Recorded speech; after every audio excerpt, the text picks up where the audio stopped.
star in the pet episode of Adventures in Kal'Araan, right? As things are now, yes. Either that or the Warhammer. We'll find you a pet. Something. A horse would make sense. A freaking warhorse. You already got a horse. You can't have two. I have a horse. We have a horse and a mule. There can't be two. Well, there can be an angry horse. A and dog. there can be a righteous paladin horse. That's true. A dog in battle armor. Battle dog. You guys really avoided the whole dog thing, didn't you? It's like no dogs ever. All right. No, no dogs. Are we all ready to? If a dog died, it would be just No. too sad. Can't handle that. Should be a corgi. I think you should have a bug. I think you should have like a beetle. Like a giant centipede. As long as I can ride it, I suppose it doesn't matter. You could ride the halberd. Like one of those stick ponies. Like a witch's broom. Put a fake horse head on the end of it. Or a real one. I mean, it's a I halberd. think the halberd would be a good character in the episode. The only thing that frowns more than Hicks. I think the halberd should be inanimate the whole episode, but still be there. Someone just And they're carries like, it. what do the you whole think, fucking time. halberd? And just I looks require over. sharpening. It's If just there's on the combat, we just have to toss the halberd among ourselves. Just strap it to Oh the yes, horse. there's a dog. Big old Look at doggy. Look at that dog bird. She was not good today. No. No. Shocking. We left a pillow in her crate. What is her leg doing? Yeah, she doesn't know how to sit.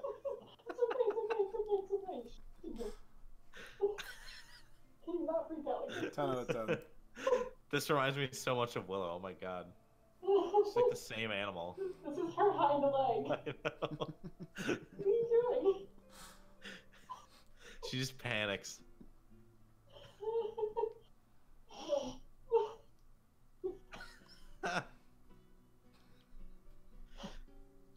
Alright, we all here? We all ready to go? Yeah. Yee. Alright, so where we left off, you guys had finished talking to Viserion Favire, the Allseer of Glenmont, and after much deliberation and a small team huddle mere feet away from Viserion, inside of the inner sanctum near the Elder Tree, the party decided to hand over the Remnant Kelethar to Viserion for holding in the unseen vault, sealed away inside of the energy provided by the Elder Tree, upon which you gained an audience with his patron deity, Unja, the goddess of the wilds, and kind of the deity responsible for keeping this island together. After having a short conversation with her, you were told to seek those that follow dead gods, on which you were shot back to your the inner sanctum, back to reality, and now finished your meeting with Viserion, who took his leave. As you left the sanctum, you met back with Torluk at his home, who has offered for you to stay as long as you wish, and is currently out trying to find you guys a vessel for passage back across the RM channel. So you guys are all sitting out as the sun disappears once more into the western side of the mist hanging over the city. It becomes kind of like a shadowless sunlight that just casts around throughout the fog everywhere. You guys have all finished your meal, sitting at the picnic table outside the backside of the lawn near his cottage. And that's where we'll begin.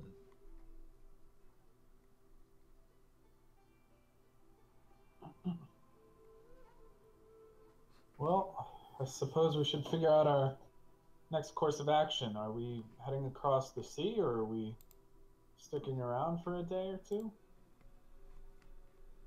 Yes. I recall it being mentioned that we were going to stick around for a couple of days. Huh? We're staying? That was Might what I take a mentioned. few days to get a passage off the island. This place Yeah. creeped me out. They might have, well, they might have some interesting supplies we could take a look at least. I know the plant life here is definitely different than what we're used to. There's no animals. There's no meat.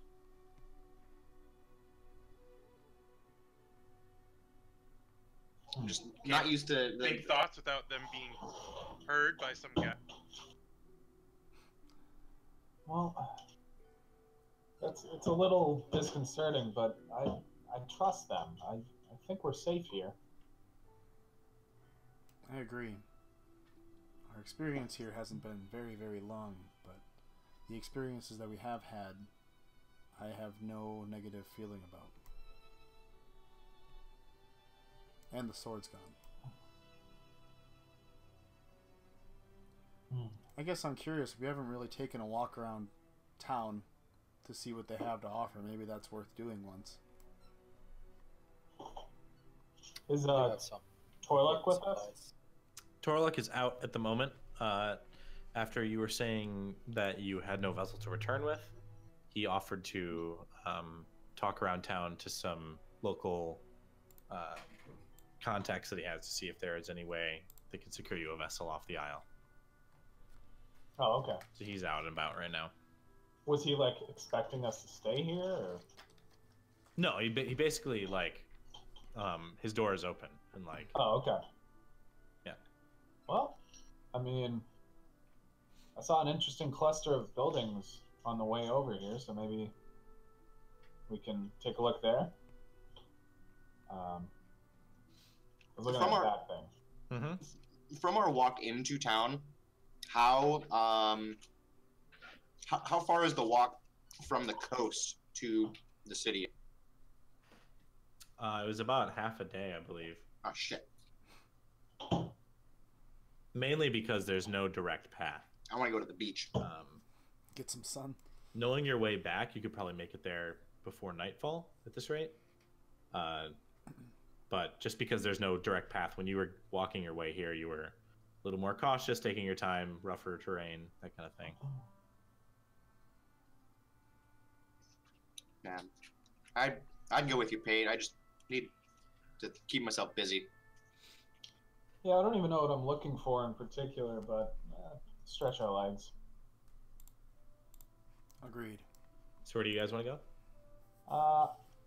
Is this thing on the little map? Is that like a market square? Is that anything in particular? It is like a yeah, kind of like a square, like an elevated cluster of buildings and stuff. Yeah, maybe start there and work our way around the ring. Because Torlak's house is right there, right? Yeah, it's a little cottage. Okay. So yeah, this place, like, it's not very big. That like it's referred to as a city, but it's a pretty close knit, like almost like village or town. Did we see any marketplaces when we like first showed up here? Or? Not in an obvious sense that you would expect. There didn't seem to be like a market square where people like bring goods, and there were shipments and stuff. It seemed like the people that you've seen around town have all been like residential, like the people that live here. Yeah. And some of them had like baskets with foodstuffs and people going to and fro, but not like not like a straight up marketplace. Hmm.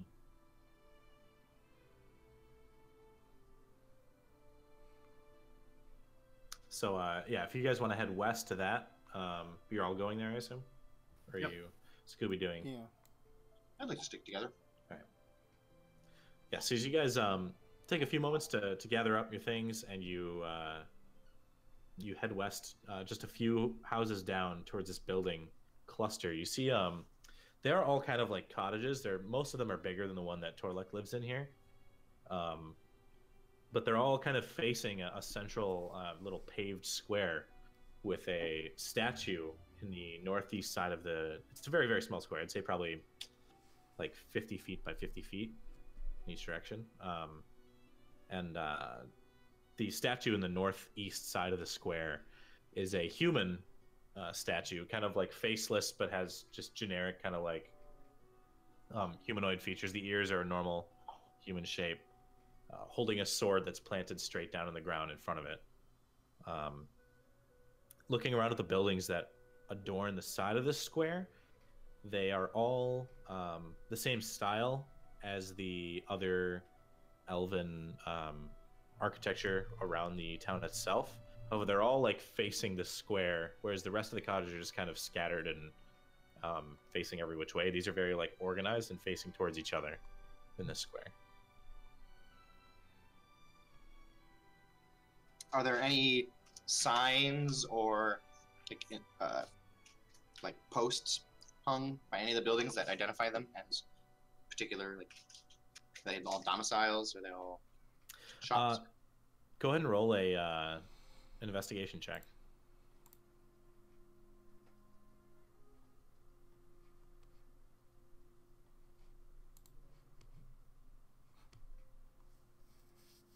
Yeah, it's you don't really, there are no signs hanging from the fronts of the buildings themselves. As far as you can tell, this seemed to be This part residential of, or domicile or something. it's all abandoned, guys. No one's here. I guess looking around, are there actually like any people nearby walking around? There are not that many people for like how big this square is. It seems kind of empty. There is one individual in the building, the smaller house just to the west of the statue that sits at the end of the square, facing away from all of you, wearing this kind of long chained tunic. It's got like almost like chainmail strips kind of like inlaid to the tunic itself, facing away from you at a table, just kind of making this like repeated motion with one of their hands across the table. Seem to be working on something.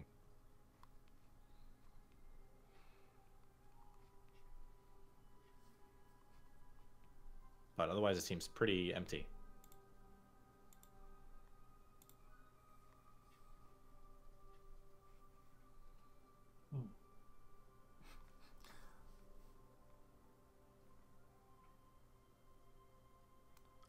I guess Marleone is going to approach that man or person, I don't discriminate, and say, "What are we working on?" As you approach, you do see it is a woman wearing this. As you get closer, you can kind of tell it's like an armor, like an Under Armour tunic. So like if you were to wear plate or wear some kind of like heavier armor on top of this is like a underneath protective layer. And on the table in front of her is a broadsword that you can see she's running steel wool down the side to polish up part of the blade that runs all the way the length down. The left side of her, as you've gotten close, the left side of her scalp seems to be kind of like burned and no hair has grown there. And it's kind of like folded over just from the other side to kind of cover it up. As you ask her what she's doing, she looks back and goes, "Just getting ready for the ceremony." She kind of looks back to the sword, not really looking at you for more than a few moments. And just kind of going back to her work, but acknowledging your presence. What ceremony are we referring to? Well, Chimera's ceremony, of course. It's only 2 days away. And she kind of gestures towards the statue. And she like stops for a moment and turns back and goes, "You don't live here, do you?" I do not. "What are you doing here then?" We sought a council with Viserion, and now we're waiting for passage off the island, but you're the first life that I've really seen since last night, so I figured it would be nice to introduce myself. Pardon me. My name's Marleone. And she kind of puts the steel wool down on the table, gets up, and you see she's wearing like these what's it called? like studded metal and these leather boots she's wearing. It's almost like combat gear, but minus the gauntlets and minus the actual plate hanging on the outside. She kind of nods and goes, "Voodooin, nice to meet you." And she shakes your hand, takes the sword, and you see slides back in this heavy metal sheath. It kind of clicks into place, and she sets it back on the table. Sees the rest of the party, and kind of looks around the square, seeing as there's not many people out, and goes, "This hour of day, I'm surprised to see this many outsiders." Why's that? You just don't get many of your kind around here. Finding passage here wasn't easy or cheap. Well, we all know that. Many of us have to pay a price one way or another. I forget, did Do you you? say what race she was, out of curiosity? She's human. Okay. What do you mean, our kind? Our kind, as in the people that live here in the city. God, forgive me. Yeah. Wasn't sure what you exactly meant. Soren, by the way. And she just kind of like curiously shakes her hand and just, "Voodooin." So, hi. We're here for a little while, just looking for, well, something to do for right now. I'm having a hard time with the silence. There's no bugs or animals. Just sound. It's kind of. Is there like a library or something that would I be able to go to? As you're talking about the silence bothering you, she kind of nods and looks at you and goes, "It bothered me too for the first few years, but if you're here for quite some time, you said, then you'll probably get used to it. But there is a library on just about north side of the dome, just about 3 or 4 houses down this way." She points kind of like around the bend from the far side of the center building. And she kind of like looks around the rest of the party, looks to Hixus, who I assume is wearing still wearing all your normal gear and everything. Yeah. And she goes, "Yeah, well, the silence, at first it bothers you not to hear some of the sounds you're used to, the clash of steel, horse in the street. Just movement, life. Thank God. Yeah, but in some other ways, it's nice. I've heard more than a few things I'd be okay never hearing again. So, it's kind of the reason a lot of us come here. And I'm sure if you've talked to anybody else here, they'll say the same thing.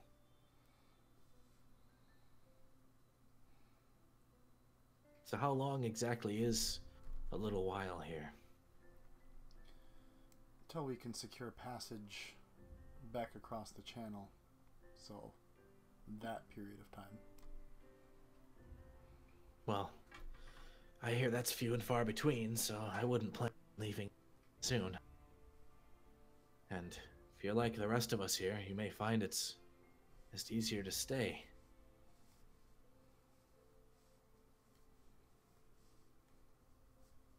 Which I think is sometimes the best option, Not everything needs doing. Not everything, there's not enough time in one's life to be able to meet all expectations. Even somebody as old as Viserion. He stays here. Retired of sorts.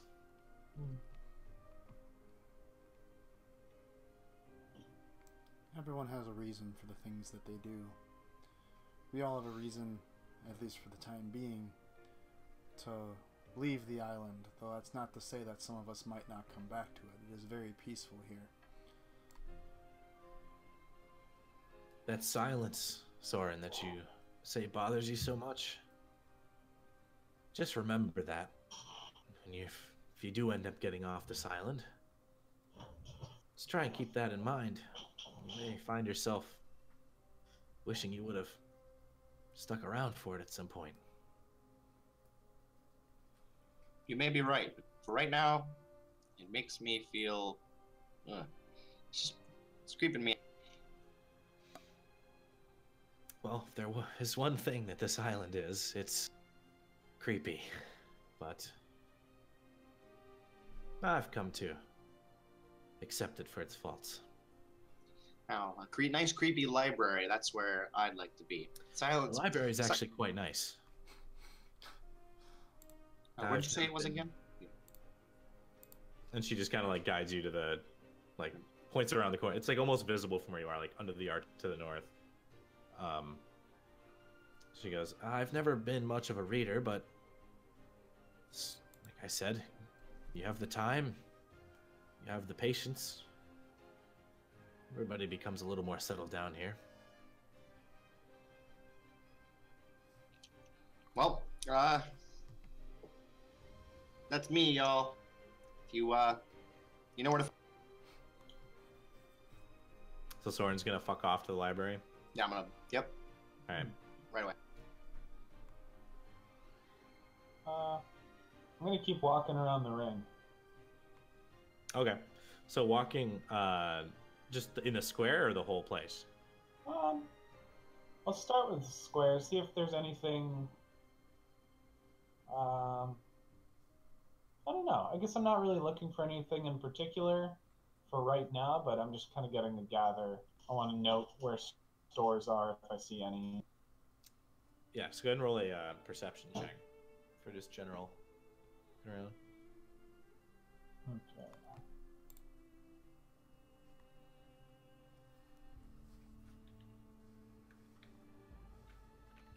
Nice. Yeah.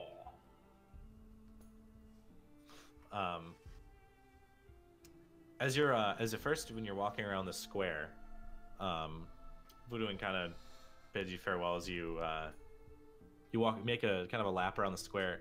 Looking at these, you seem to be, like I said, the same architecture, but just glancing through some of the larger open windows, these seem to be like big group homes almost, like too big to be one person's home from what you've seen so far. And many of them seem to be adorned with all sorts of like ceremonial weaponry, armor sets, different seals of different clans, and all sorts of different kind of like military organization paraphernalia like inside these buildings. But there's no storefront. They're not like a blacksmith or anything. They don't seem to be an official guild. And many of them have like several of these different organizations represented like inside of one house. As you walk by the statue on the north end of the square, you see that on the bottom, let's see, what do you speak or what can you read? Can you read Elvish?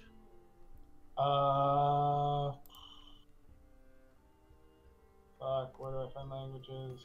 Bottom left of our screen. I know Common and Halfling. That's it. Okay, so you see on the base of the statue, as you walk up to the statue, you see that its proportions are actually like it looks human, but like in a different stature. And as you get closer, you notice that it is possibly like a dwarf or a halfling, but the statue itself is blown up, right? Like it's much larger. And on the bottom, there's some text written in Elvish that you can't make out.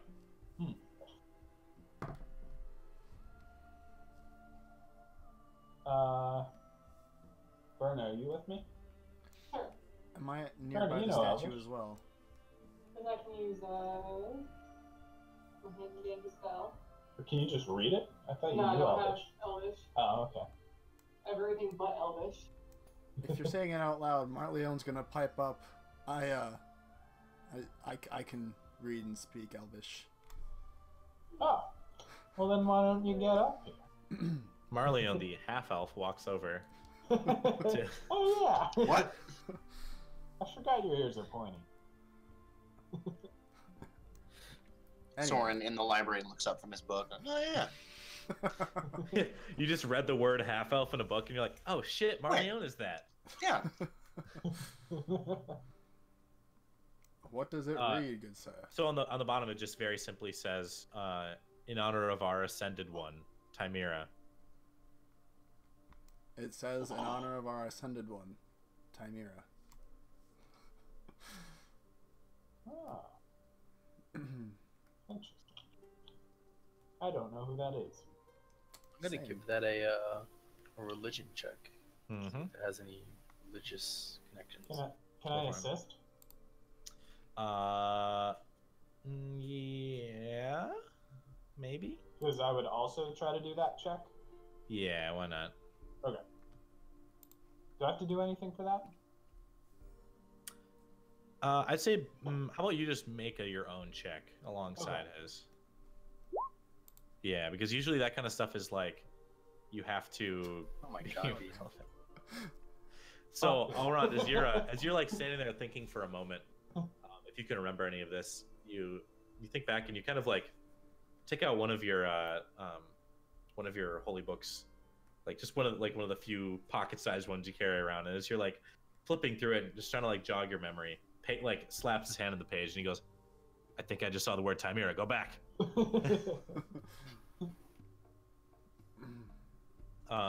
Basically,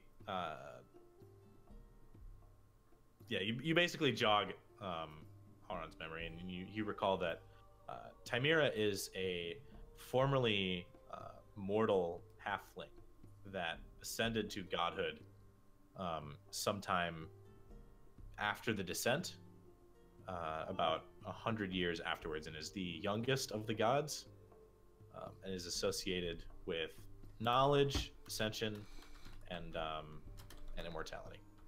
Nice. And was like a warrior in her time. I lost you there for a sec. She was a And what? she was a warrior in her time. Oh, okay.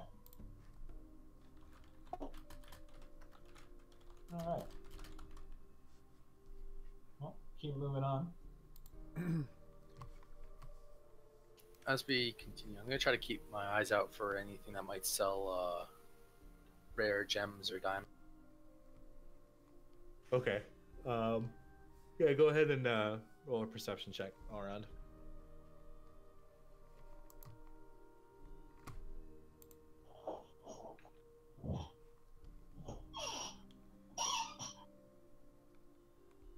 All right. As you're, I'm assuming you're all leaving the square. Yeah. Because looking around the square, there were no shops here or anything. Heading around the through the arches to the north side of Glenmont, you're noticing that there is just a distinct lack of hang on. There's a distinct lack of like storefronts, signage for like places to purchase goods and stuff. There doesn't seem to be a central gathering place for any of this. You do, however, see on the very north side there is a kind of like a small library. Is the one that fucking what's her name pointed you towards Buduin. And the library itself does not even seem like a public library building. It's just it just seems to be like a private, like it looks like a personally owned private library, but it's like open and there are like several different people in there reading, Soren included. Next to that building, however, you see that there is like a kind of not exactly a tavern, but more of like a what would be the word for it? It's an inn in the sense that it's a place to go as like a social gathering area, but not like a hotel. You know what I mean? Community center? Kind of. A tavern? Kind of. The official Just- island of Glenmont. Just looking at it from the outside, like there is a bar style counter in the front, and there are several like very nice upholstered kind of lounge chairs facing tables together throughout the room, but you don't see anybody consuming alcohol. You don't see any rooms above or below, like for guest staying. It just seems to be like a small gathering house. As you kind of just take a few moments to circle the block and look around, there don't seem to be any publicly accessible like stores, like commercial stores. Interesting.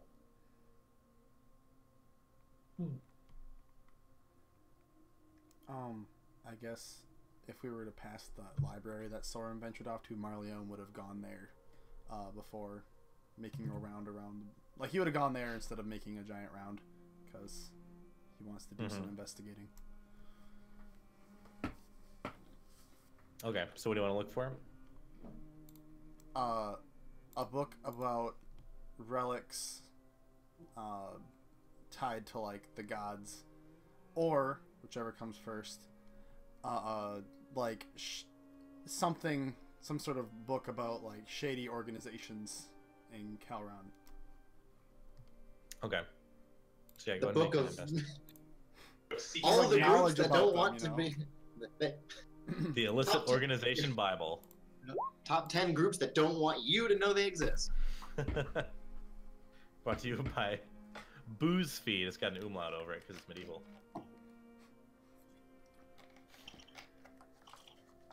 You do find a not like a compendium, but a book about the origins of several of the gods and how they like came to Kal'Araan. It's gonna take you some time to go through it, though. All right. So what are the rest of you doing while those two are reading away?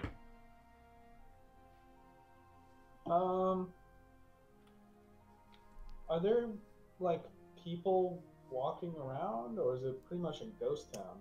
It's not a ghost town, but there's no like there's not like traffic in the streets. Once in a while there will be somebody like going into their home.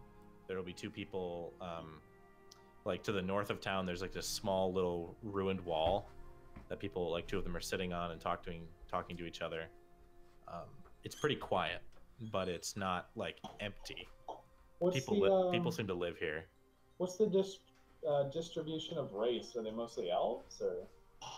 They do seem to be majority elves. However, you are seeing like like a strange kind of distribution of like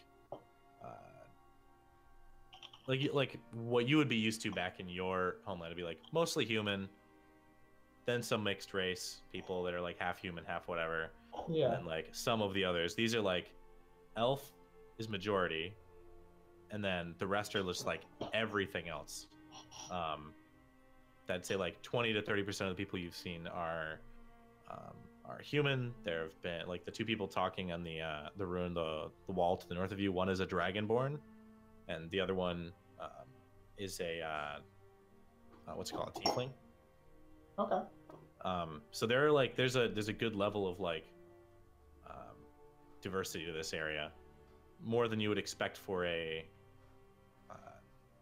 like a region that's so cut off from everywhere else. Gotcha.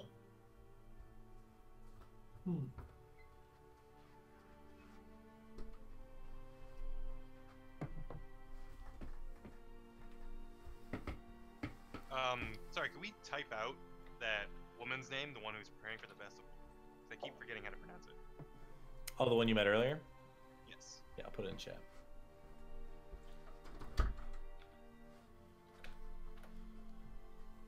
Cool, thanks. Yeah, I guess barring anything else, Pixis would probably head back over to her, that she's doing something he's familiar Yeah. and as a person. Hey, you're a person. You use words, you have a sword. We have So yeah, so as much you, in common. As you return to the square, it just takes you a few minutes to get over there. You see that now she's running down the broadsword with like an oiled cloth to kind of put a polish on the end of the blade. Can I use the know your enemy feature on her? Yeah, because you would have been around her before. For more than like a minute, right? That's how long it takes. Mm-hmm. I'm gonna go with Well, I guess you said she was wearing like a gambeson. Yeah.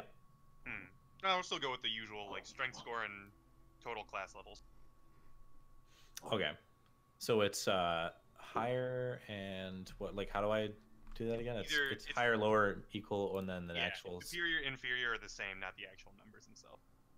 And then the class levels is all combined, right? Mm-hmm. All right. Let me find here. All right.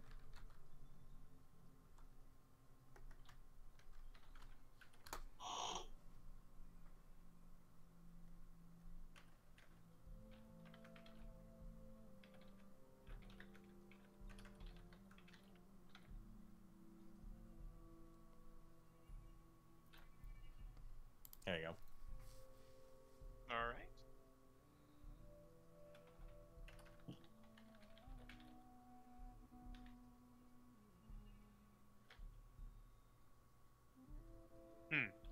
And I guess refresh my memory too. It was kind of like in a bag of chips at the time.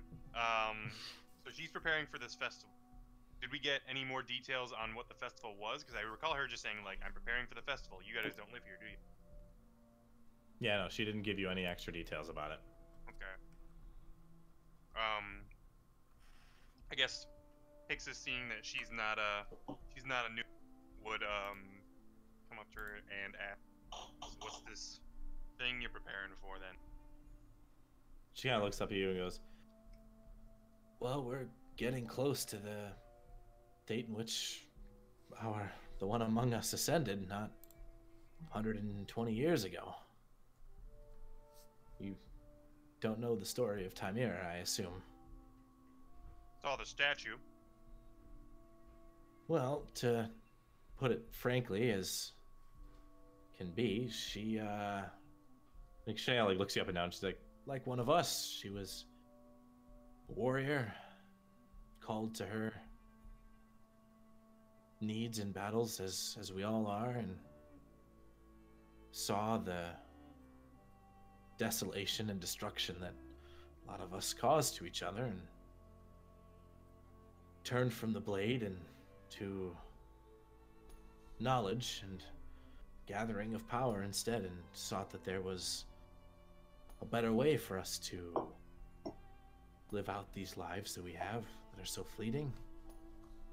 One of them was to make them not so fleeting. And all the other deities in Kal'Araan came here from every which shore. North, south, east, west, didn't matter. They came here to colonize. But Timir, the Ascended One, is the blood of this earth. And to my knowledge, the only one in that plane of existence was born and raised in Kal'Araan and truly called it her home. And so 2 days from now, the date in which she actually reached ascendance and bestowed us with her teachings, will mark 120 years. And while and she kind of looks around the square, she goes, I'm, to my knowledge, the only one here that worships her, acknowledges her. Viserion was kind enough to bring this statue from my homeland, not a year or two after I moved here. Something I didn't even ask him for. It's very kind of him. That is. So, if you're her only worshiper, what's the expected turnout for this festival? It's not the turnout that matters. She kind of chuckles. It's that it happens, and that she knows that we that follow her appreciate her sacrifice and her determination in the pursuit of knowledge to bring us those lessons that assist us in our seek for the same ascendance. We may not reach it, and we may not unlock the secrets that she so luckily did, but she guides us on that path, and she spent vast majority of her mortal life doing so. It's a nod of thankfulness and appreciation. Well, I likely lack the wisdom to make the same ascent, but if we're still on this rock by the time the festival comes about, I'll join you.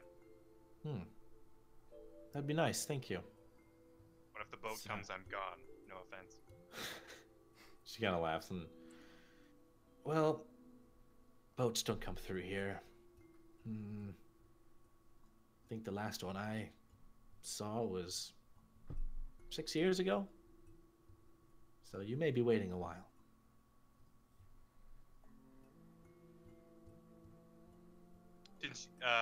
Does she have like any spare steel wool? Polish. You can ask her.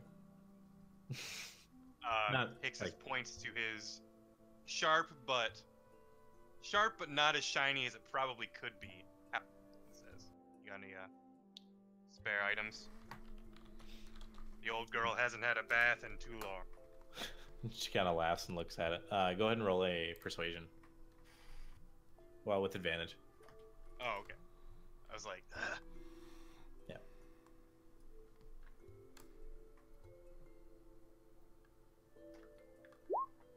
Well. Is that a -1 that I see there? -1. Oh my god. As you say that, she kind of looks up and laughs and goes, I do, but nothing that's going to get that amount of chunk off of that blade. But and she kind of like reaches over and hands you like a small tuft of wool that had polish on it. She's like, you could try. Hixus will try. All right, I'll say make a. It's like a tool check. That would be. Let me see. Let me look at your sheet. Yeah, I wonder. No, I'd say go ahead and make a. Fuck. Yeah, I don't know what this would be. Check what does polishing something require as a stat? Sleight of hand. All right. Make a sleight of hand check. Oh. You managed to get like you spent a little time as she's but you kind of join her and you polish the halberd and you managed to get like a good amount of the tarnishing that is taken on from all the blood that's been spilled on it and then like not cleaned off. You managed to like clean the majority of it. It's still got a little bit of like a dull tinge to it, but you've definitely cleaned most of it. And she kind of looks over impressed, like, no, that's not amateur work. You were a professional, I assume. Say that, suppose. Usually only those that own the weapons that they're fighting with care so much about them. Yeah, well, you don't take care of your tools, they can't really take care of you, can they? Never thought of it like that.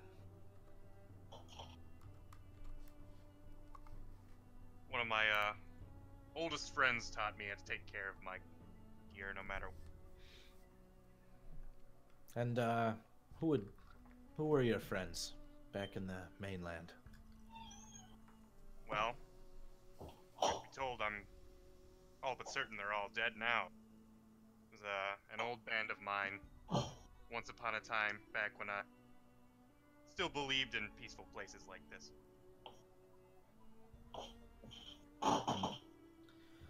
Well, you probably share the same story as most of us here in the Soldiers Square. It might be a nice spot. Everybody that I know back in northeastern Emir is dead to my knowledge. At least those I served with. But out of curiosity, What band were you with? I was with the Breakers, if that means anything to you. And you see that she kind of like cocks her head for a moment and puts the polish down on the table and looks down at the sword and goes, "Oh yeah, I've heard of the Breakers. You were at the Battle of West Hill."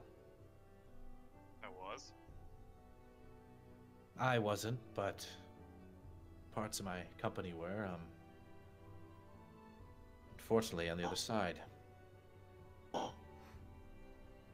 And Well, she it kind of, she's like set her things down. She doesn't look like anything. She's just kind of like pondering, and looks over at you and goes, "It's funny how when you're not in that mud pit in the dark, being commanded to slash away at a foe you've never met.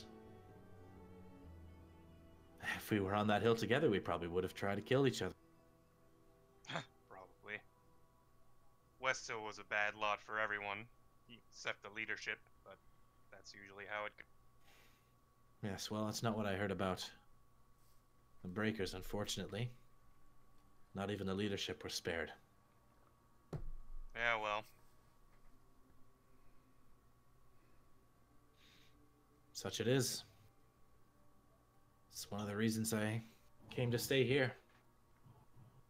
I made my peace with it a long time ago. At least I think I did. You may think that, but even it haunts me here, in the most peaceful place I've ever lived. And I wasn't even there. I think sometimes it's easy to convince yourself that you've moved on, but it's rarely true. There were a lot of people that died in that war, needlessly. And Most times. That's how it goes. do you live in a place like this? There's no war. No people taking advantage of each other, no power dynamics. Just existence, peacefulness, calm, and worship, depending on who you are and where you're from. Maybe I'm not old enough or not religious enough. If I lived here for too long, I think I'd go mad. I have to keep myself busy to stave off some of the things that have happened, West Hill included. If I lived a peaceful life as I am now, I think I'd take my own life if it came down to. Well, that's what'll drive you mad, not the silence.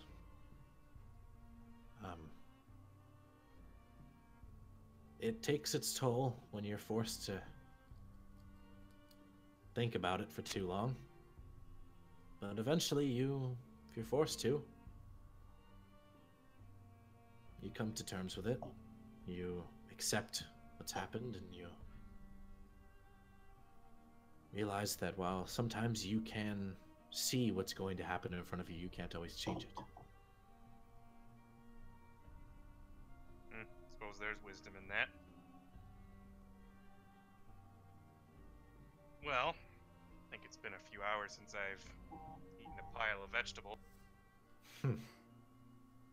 I do miss a good flank steak. Yeah, one more reason I don't think I'll be staying very long. Though I've managed to keep my shape more than I would if I wasn't on the battlefield. If I had been there's a reason most retired mercenaries are fat. Fair enough. Well, like I said, if we're still here when the festival comes around, I'll join you, but until then, and then start to stroll off. And I'll put the steel wool back too. I'm not gonna You do. It's like dirtied up with your gross, bloodied, cleaned halberd dirt. You kind of put it back on the table, and she kind of like laughs at it and just nods and goes, "Hopefully you find a ship off the island." And just kind of like laughingly says that and goes back to working on the blade.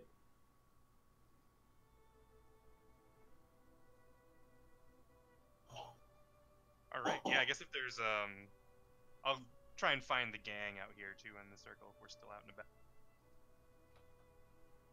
All right, so Marlena and Soren are in the library. Peyton, Verna, what do you? And all around. I guess I was gonna kind of wrap up walking around the edge of the town. I don't know. I guess I'm just kind of killing time. I guess I'll head back to Torlux. Okay, so you make your way back towards the cottage. Yeah. All right, Marleone and Soren. Let's see. Marleone made his thing. So you guys both have those resources. You have to research them a little bit. I just need to be able to type up the things and send them to you. So, but you do find some helpful knowledge. I don't know if you want me to like say it to you here, or I can type it up and send it to you afterwards. Either one. I guess if I found something that related to like the origin of like the gods here on Kal'Araan, or like, you know, if for example there's anything about how they were tied to the material plane or something like that, I would like to cross-reference it with Marina's journal from Clanny Dawn. Okay. And just see, because like according to the note that we had, she has like a bunch of knowledge about certain artifacts with like sketches, and then theorizes locations and stuff. If you could, I mean, I don't need to know it right now. Like if I found knowledge and that was sufficient, and you could send it to me later, then that'll be good enough for me. Just trying to tie that in while I'm investigating. Sure.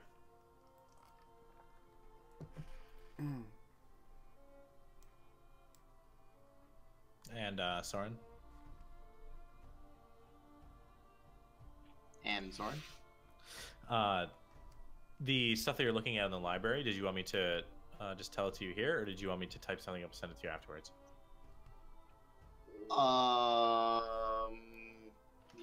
Do you have an idea of what I would have found? You can just... a couple. They can be, unless it would like direct us for the next bit of the session, then you can just type it up later if you wanted to. I'll send it to you after then. Okay. Yeah. But yeah, you guys managed to find some useful information through the library. Pate, as you return, and Verna, are you with Pate, or are you just something else? Down with that, with me. Okay, so you guys return to Torluk's home, and you see that he is home now, and you see him like going through some like a little ledger on his kitchen counter as you walk in. He just goes, "Oh, I've got to tell you, I've had a really bad luck trying to find you a ship out of here. Turns out, when you don't leave the island, there's not a lot of need for boats." Well, that makes sense. Well, but there is there's one bit of Viserion sent word that he wanted to speak to me about you traveling off the island after you suggested that you were looking for a ship, so maybe he'll have something. I'm not sure, but I'm going to talk to him in just a little bit. Is it just Verna and I with him right now? No one Yeah, else just is you here? two. And Peg. Gotcha. Well, thank you for asking. Been meaning to ask you, any word? I don't really know how often news gets here, especially in our former trade. Any news of Dugan?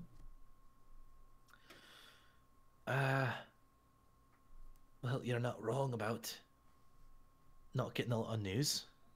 What the fuck happened to my music? All right, I just shut off. Cool, whatever. Yeah, right. It's hard to get news around here from the outside world, but the boffins are something that,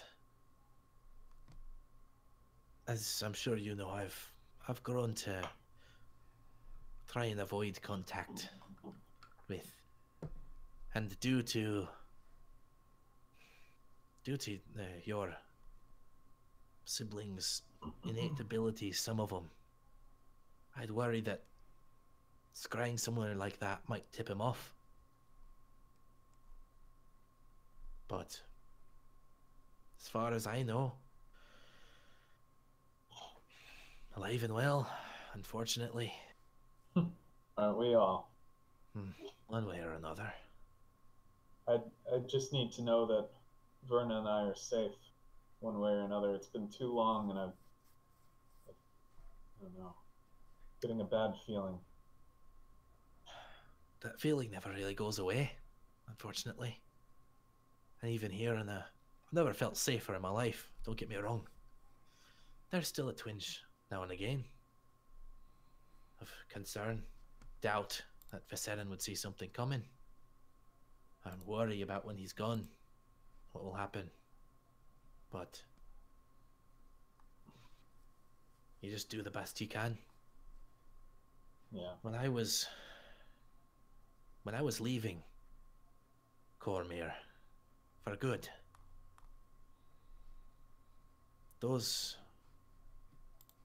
that bunch thought that I was coming back sometime soon. And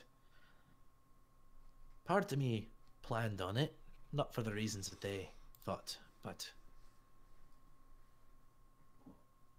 to kind of maybe set some things right.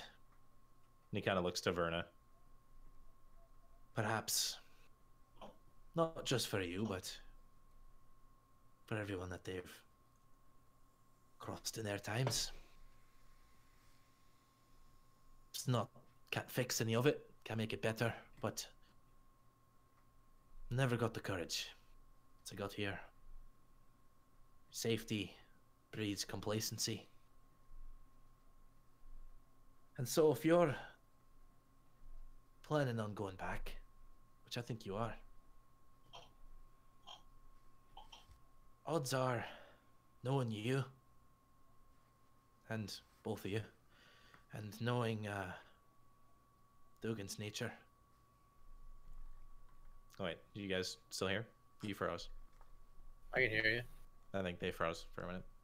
Yeah, I got you too, but I do see that it is frozen. Classic Bonnie household internet. Hello? Hello. You guys hear us? Oh, the lights went out. Oh god, okay. Help us.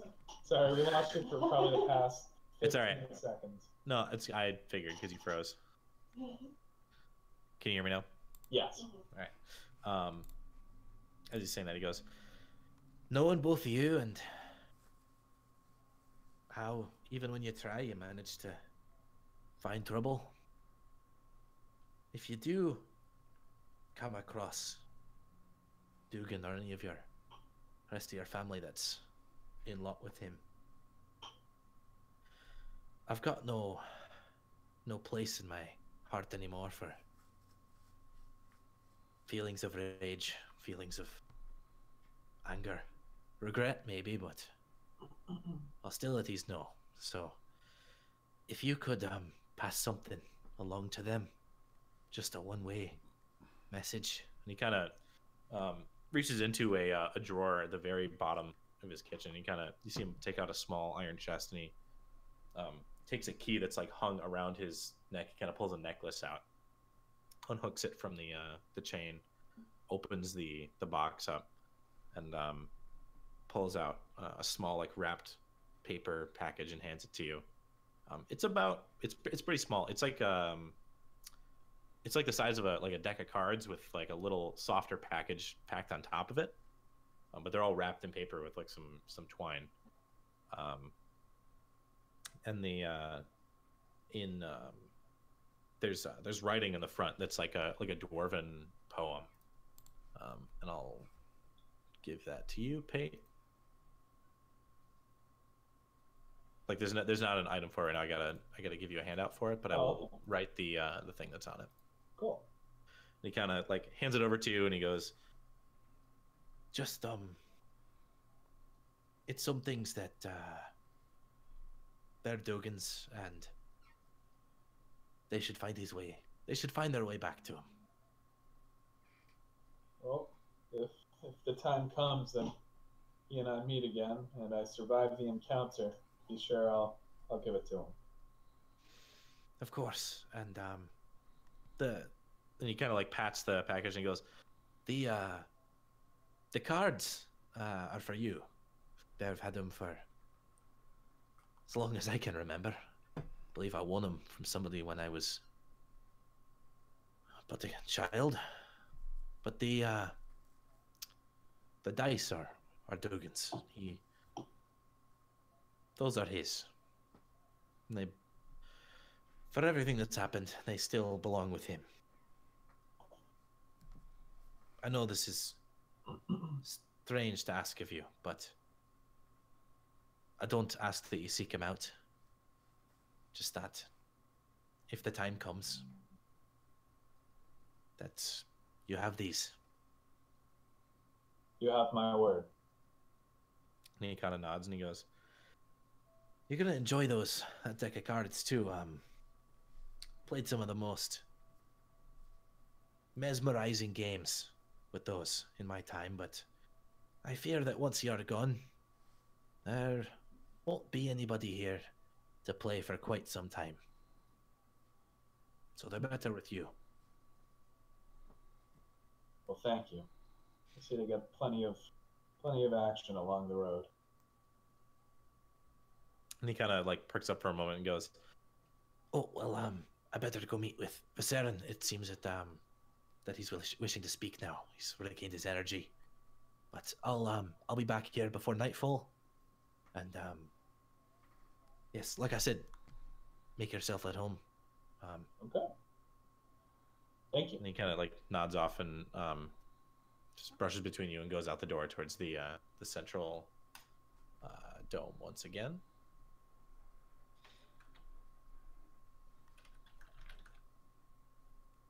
Soren and Marleone, what are you doing from the library now that you've acquired knowledge? Hey. Knowledge. What'd you get?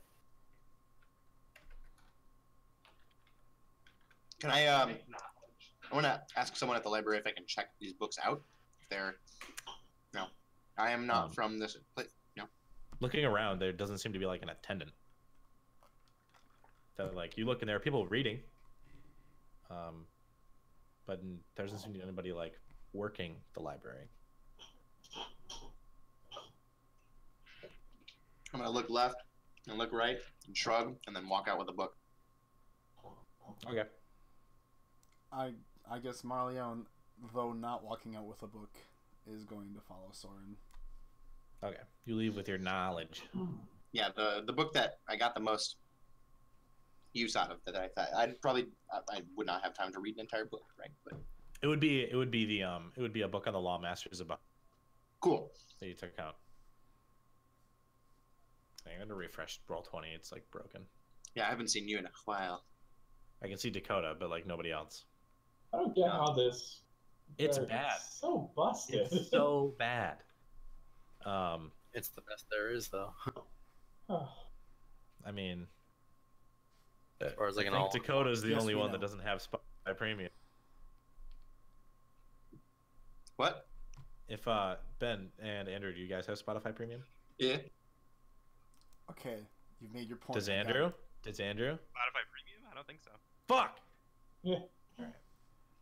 Is that gonna Oh, I be can't even get back into it right now. What would that Still do? see Dakota. You can sync Spotify Premium through Discord, so we could listen to music there. We don't have to have the bot. We can go back to Discord for video chat into our private room. Just play When we through there. still Use- need to do combat and all that. Use Roll20 for music and Discord for video. Roll20's music thing is awful, and it's through. I'm using YouTube right now. I don't have downloaded songs. I use the jukebox now and it's great. We do use Roll20 for combat and everything, but it works fine for that. It's just the video conferencing that's trash hole. Yeah, the jukebox is great, man. It doesn't work for video links and stuff, though, does it? Well, you have to Download every song? No, they're all like on the. There's like a community Fanburst. You just like search for the songs, and basically anything that's on YouTube, someone has uploaded to Fanburst, Interesting. and you can I'll like have to look create playlists. Yeah, mess around with it. I We'll didn't use see. it before, and then when I was in a Roll20 and someone was using it, I was like, "This is really nice." And they're like, "Yeah, you should use it." And that. And so it was done.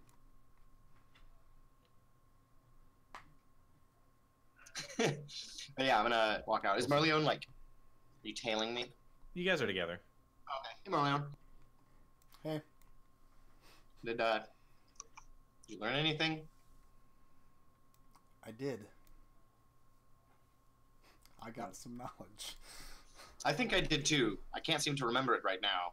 Yeah, it's drawing a blank. I'm sure I'll think of it later. Yeah, well, maybe after we'll sleep it off and Yeah. maybe we can talk about it tomorrow.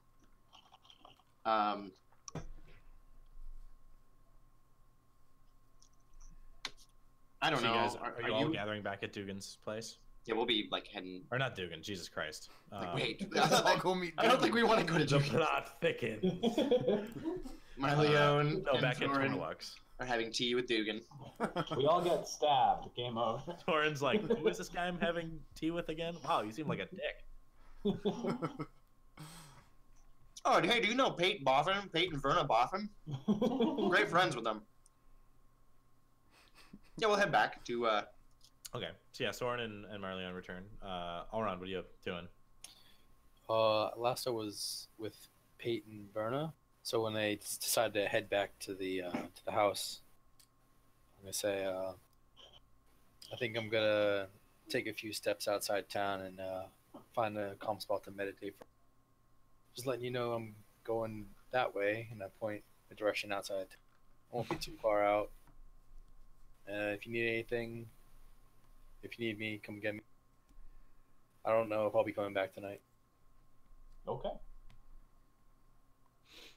So, which way from town are you going? Which is the house that he's at? He's, I don't know if you can see this. Yeah, right there. Yeah, I see that. Yep. Where's the pointer thing? Right here. South? I'm gonna go like this way. Like Okay. out this way a little bit. Not too far. All right. So you head south from the town a little bit. Kind of the mist that that hangs perpetually like around the city kind of gets thicker and thicker as you walk towards the tree line.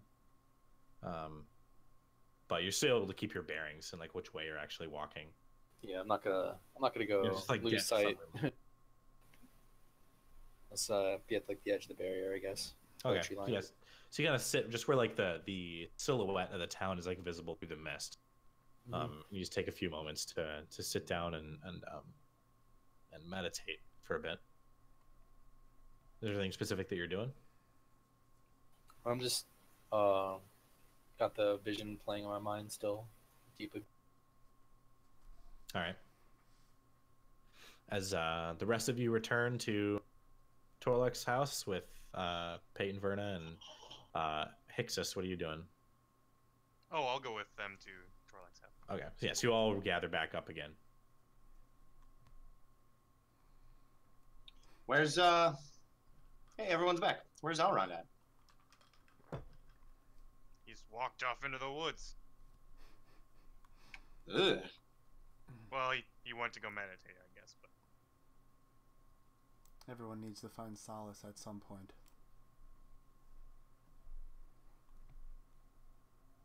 It's a shame. I had some questions to ask him. But I guess we'll see him again. Said he might not be back before nightfall, so shouldn't necessarily expect him back tonight. Well, we'll see him when we see him. I just hope he's alright.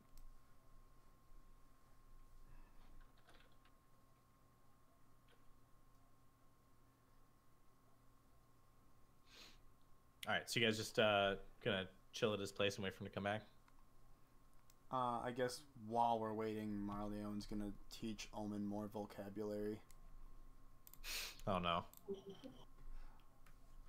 So when I was at the library, I was reading this book, and well, there was no attendant at the library. Everywhere, I really don't know how their libraries work, but so I just kind of like took the book.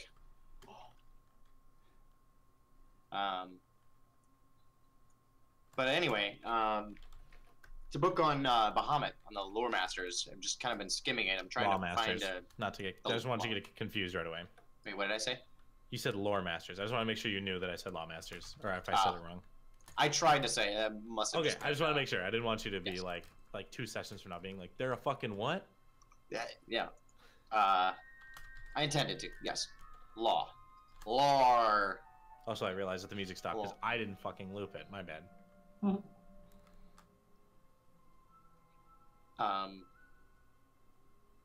Maybe I can find a lead for us in this. If there's some kind of central worship, like a major church or some pilgrimage, or a holy land, or some place that we can go and start asking some questions, getting some answers.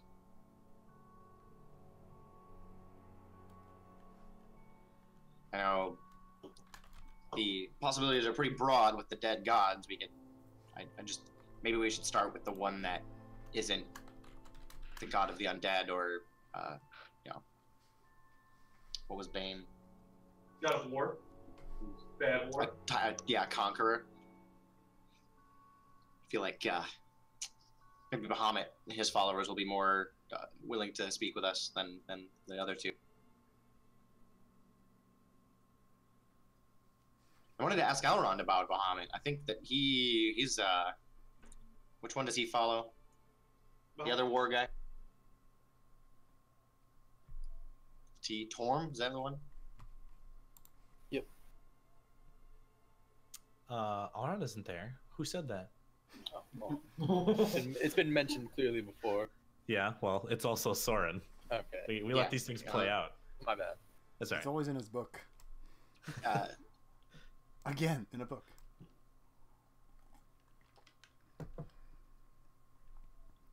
As as you're all kind of gathered around talking about what they found in the books,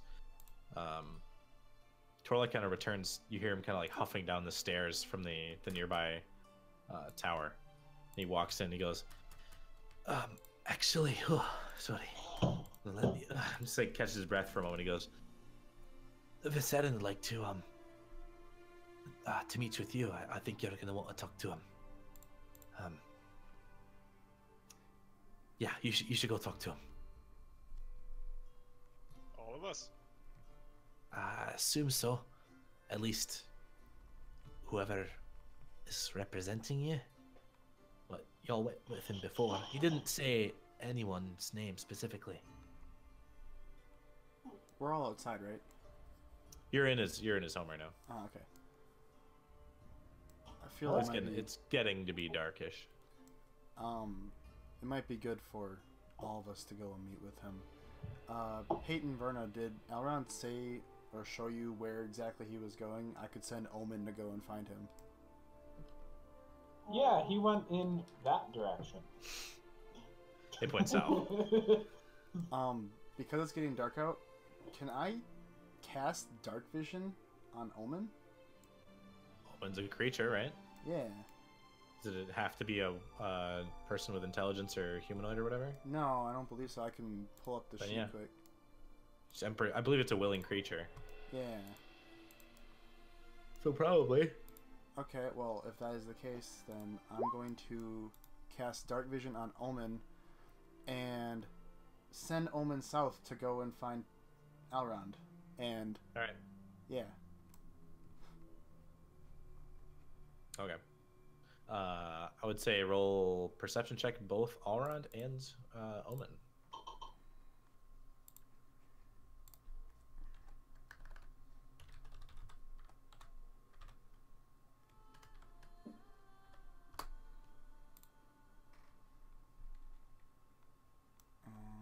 One second here. Oh, that's what I did wrong.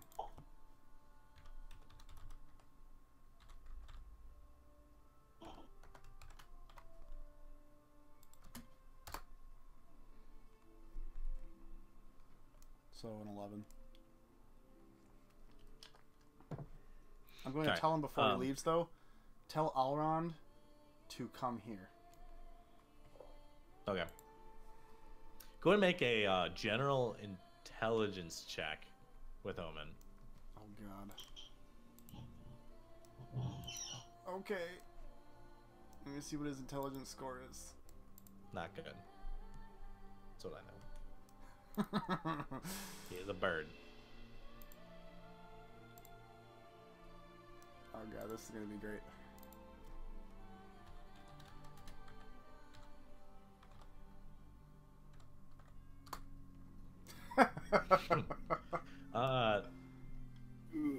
As Omen flies around, you do spot Alron after a few maybe 5 minutes of flying around to the south.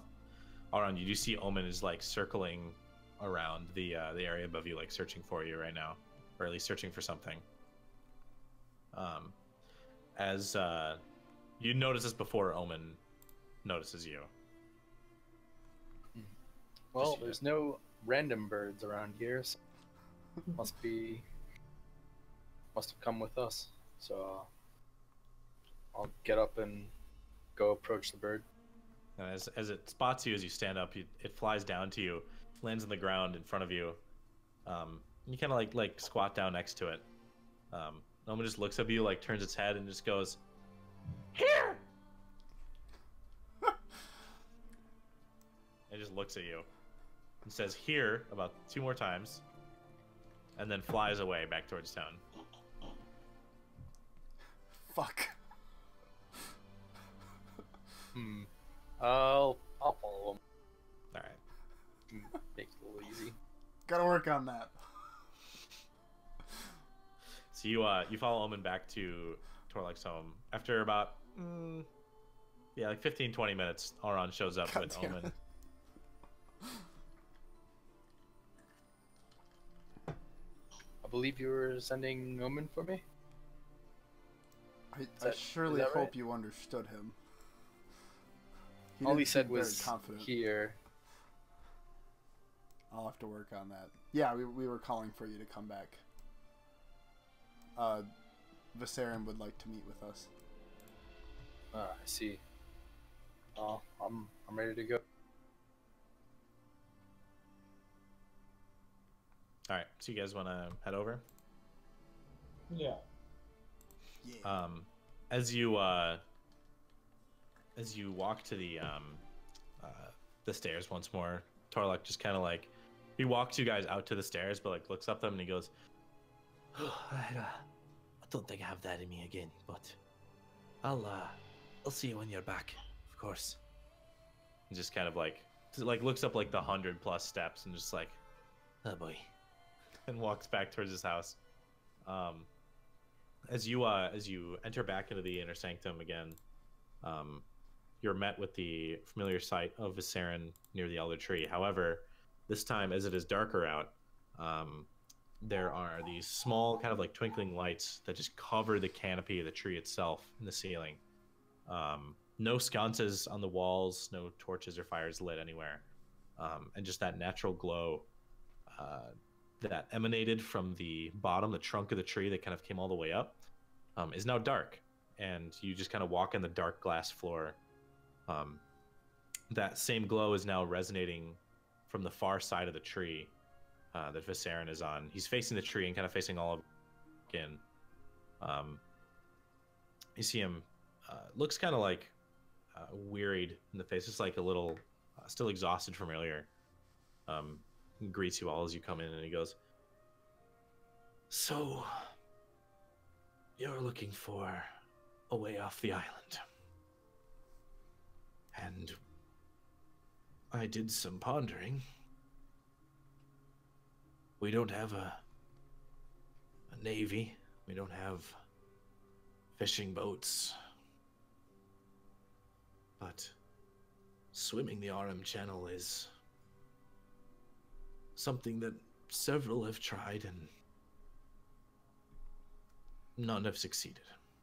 Now, as I said, I've calmed the waters for someone once before. And in such an extreme circumstance, I would be convinced to calm them again. For all of you. But swimming the channel is still a great physical feat and perilous for the most part. I went to thinking, I do have one ship, and it's only been used by one man before. And I'm not sure if he'd be willing to part with it or not. He kind of nods for you to walk over to the side of the tree that he's on. He kind of guides you over there, and as you see, held up aloft in the canopy of the tree, kind of like held down, like the canopy branches have like reached down and like cradled this long kind of like single sail galleon that like fits sideways in the canopy of this tree. It's wrapped with vines and branches that are full of like blooming foliage. The ship itself is held like facing away from you and upright, almost like a framed kind of like position where the back of the ship is facing you, and the bow of the ship goes all the way up into the canopy.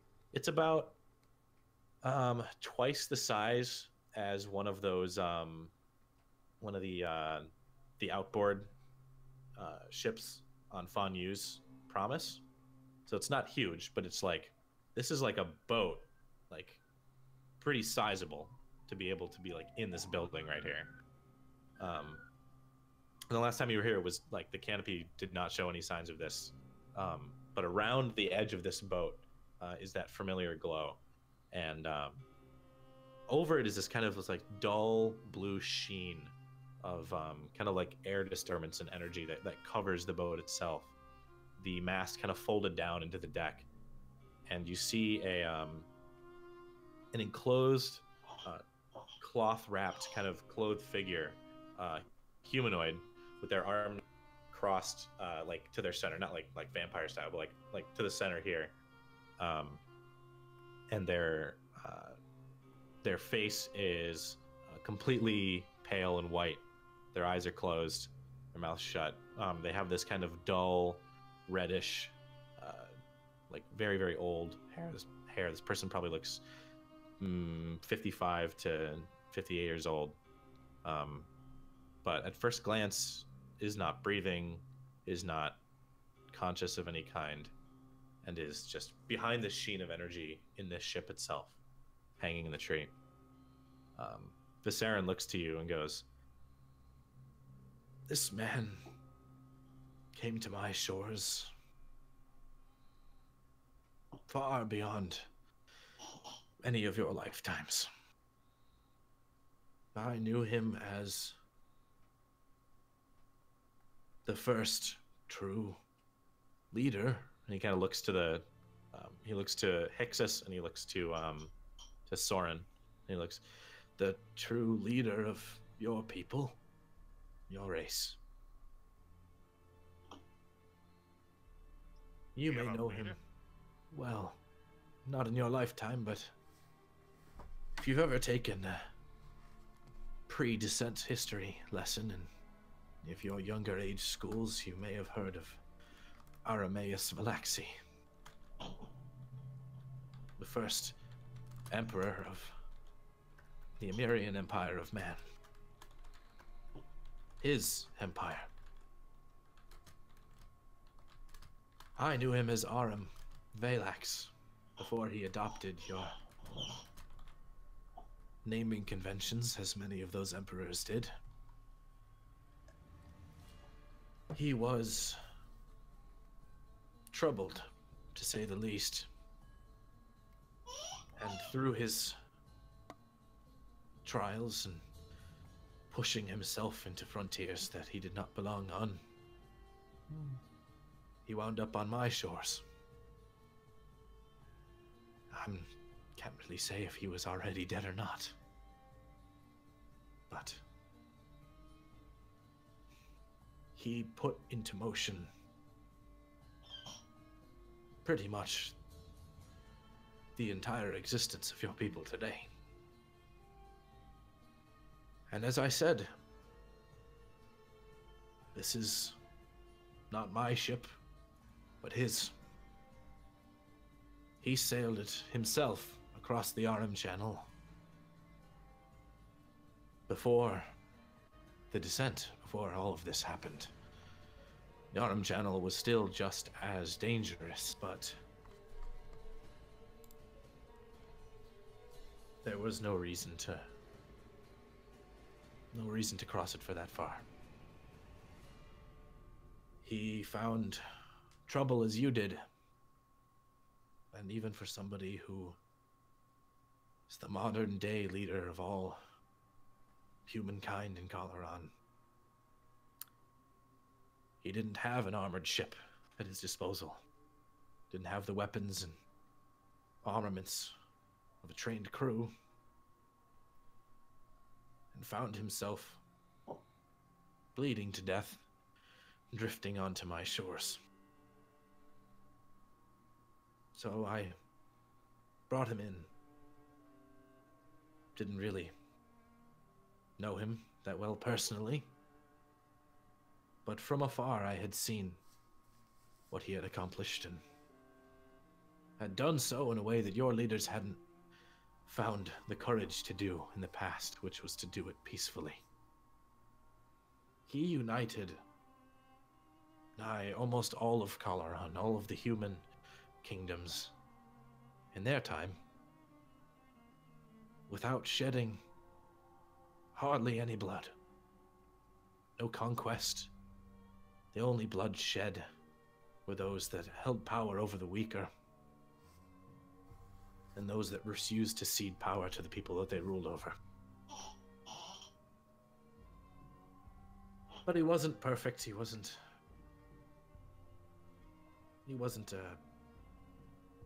an idol that everyone should have followed, but he did what needed to be done. As I led my people to safety, though through refuge, he led your people to safety through expansion, through coming together, defending each other, back before the gods had any sort of agenda.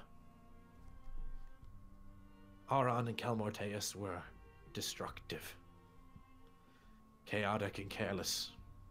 The god dragons burned and froze and dug and flooded. Never wrote a holy book, never had a creed to follow. There were many that were killed by them. And he sought to fight back against that. But I can't think of a more fitting use for his ship than to make his return journey. Possibly not in physical form, but ceremonially, in spirit. Make this trip back to the mainland, and if you're up to the task ahead of you, possibly do what he did before. Maybe not without the bloodshed, but protecting not only the humans in Kal'Araan, but everyone.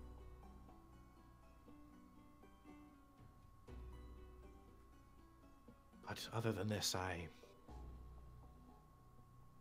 there is no other passage off the island.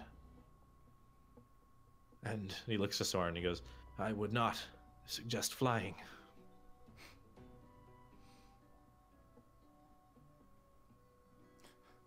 But if you are up to the task, I'm sure his spirit would be willing to part. So we get to use this boat? That's the idea. Do we, Hixus looks to Soren. Do we bow? Then he looks to you and goes, I'm not accustomed to your culture. It's whatever is respectful to you, but the most respectful thing you could do is fulfill his journey. I felt his spirit yearning for it all these years, but I had not the heart to send him back. I have no doubt that we will. Agreed. Well, if you would have it, I will, I'll have Arameus' ship ported for you on the southern beach. But to leave at night is the best choice. While you may have had a few run-ins, undisturbed, most of the wildlife is calm, and it is easier for me to influence at night. I understand.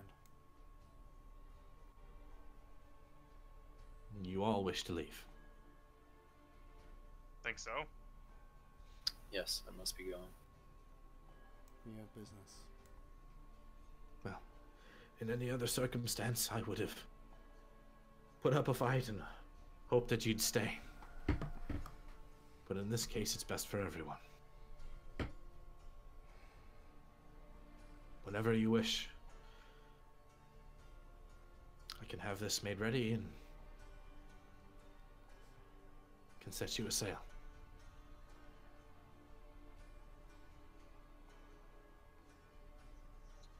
I should probably return this book, but then I'm good to go.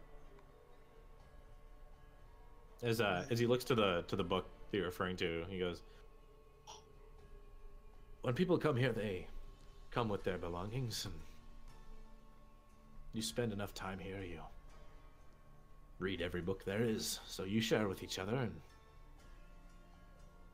if you've gained knowledge from something that somebody brought here, it's customary that you leave something as well.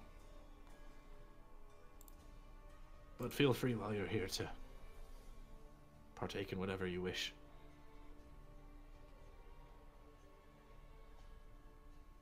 I'll like hold the book up and nod his head. So he kind of looks back to the ship that's held aloft in the tree. It's been too long. What? Aramaeus came here sometime 900 years ago. It's about time. This is one of the few things that I see in the future that I have a good feeling.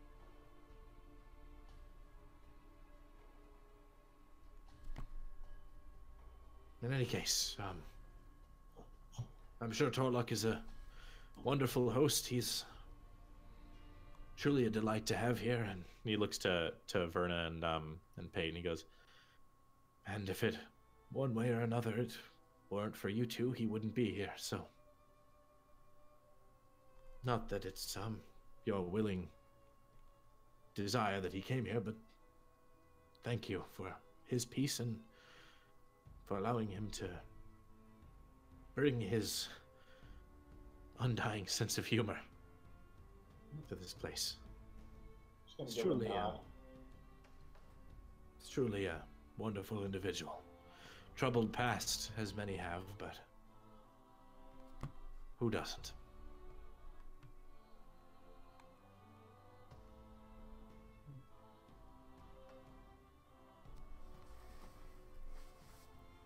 Well, if there's nothing else, I'll have this ready for you, and whenever you wish, we'll be at the southern beach. Thank you again. Yes, Thank you. I worry that you do not fully grasp the sacrifices that may need to be made on the road ahead. But you being willing to accept it nonetheless, well, I can tell you from experience it's not easy, and I thank you for it, so. Travel safely, and you shall find no disturbance, I hope, traveling east across the channel. But once you're in Valax's cauldron, that is where my reach ends. Beyond that, you're on your own. Thank you. And he kind of nods, and as he does so, he looks up to the olive tree, and you see the branches kind of to the ship as they kind of cover up Aramaeus' body and ship and everything, and it's kind of like disappears into the foliage of the ship or the tree, kind of making this like slight eerie rustling sound, and then just silence.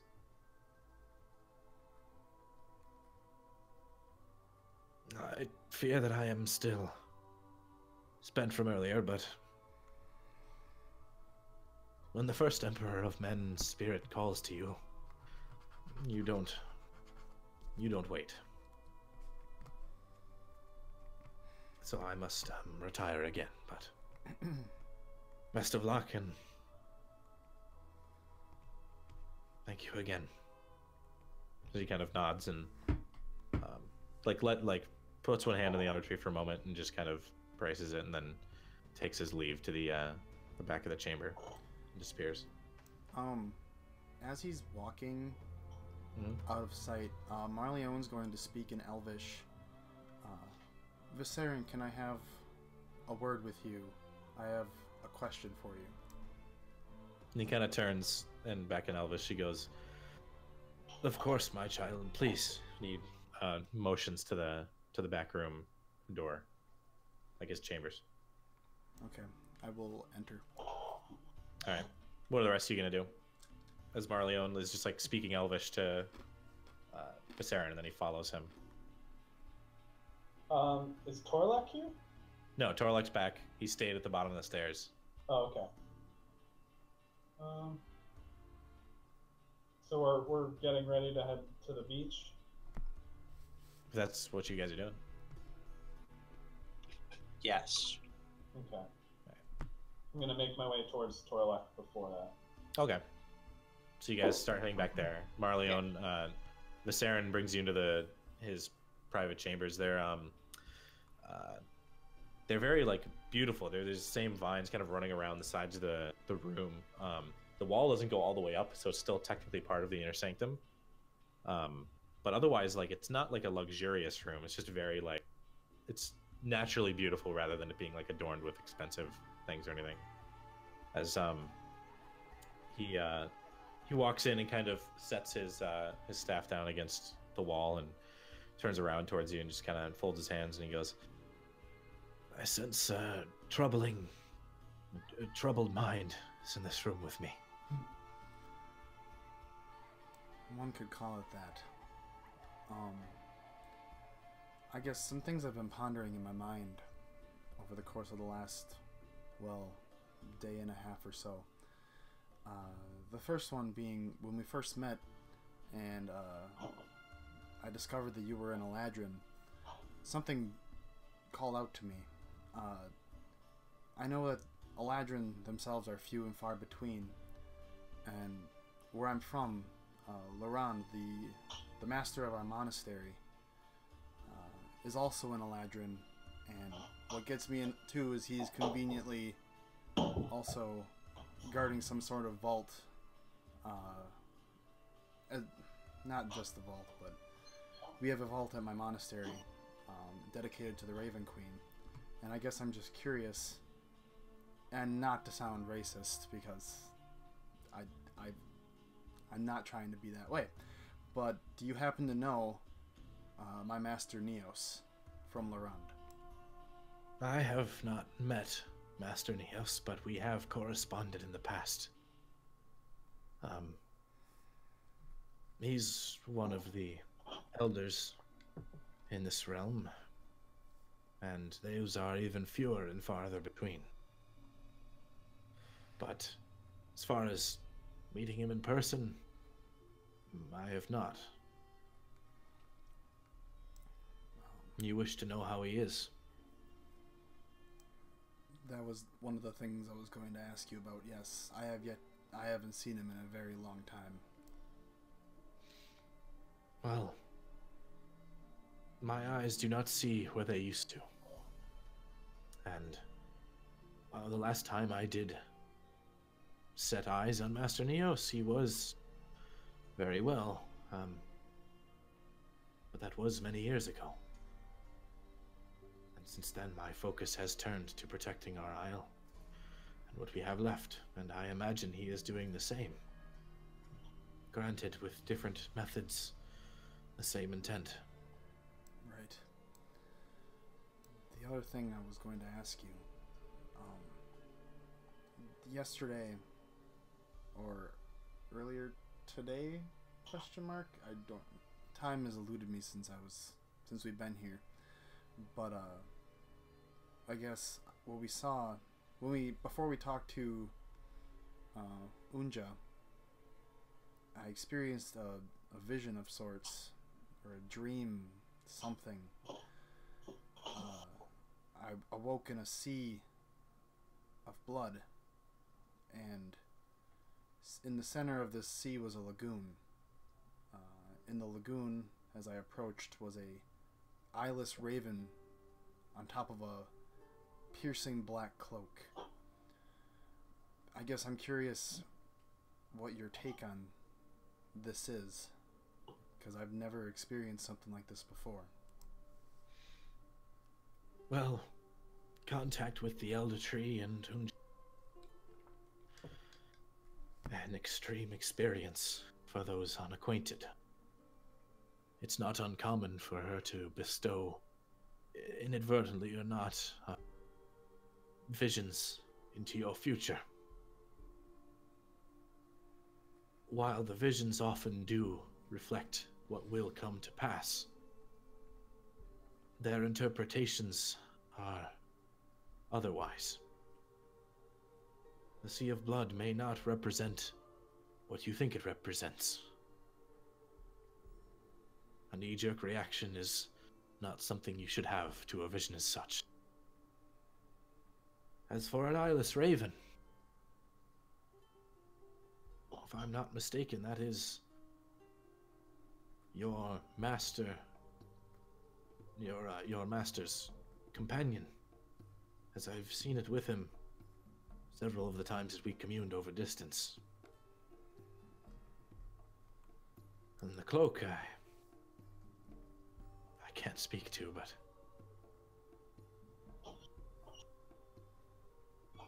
something of pure blackness, well, that does sound like the Black Queen. And that was what I was thinking. It sounds like your goddess is trying to speak to you. You spent time in that plane with Unja. She may have heard that. Tried to eke her way in. It's not uncommon. I'm terribly sorry for interrupting you. That's right.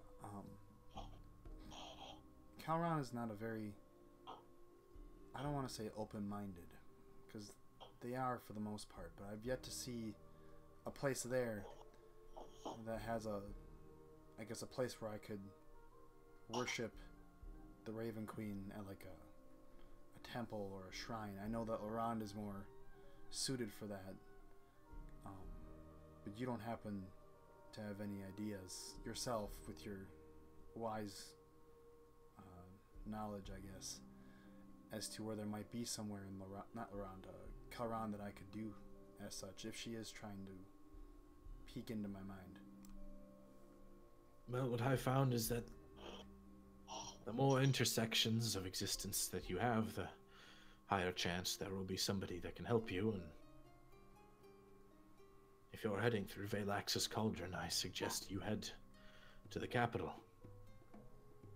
Stonereach is on the far eastern side of Valax's Cauldron, and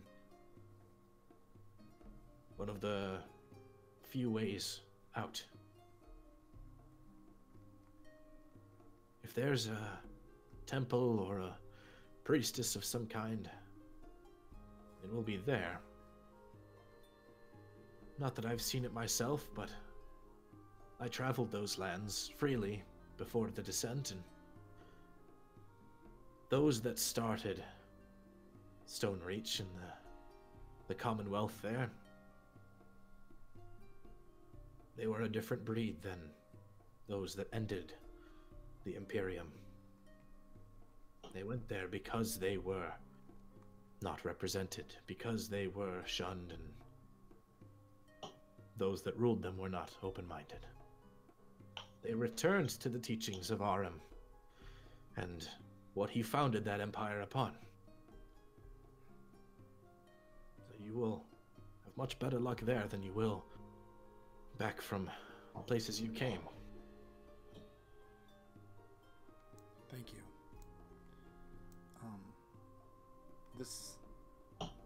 Marleon's going to look very, very, not so much embarrassed, but like it's really hard for him to say what he's about to say.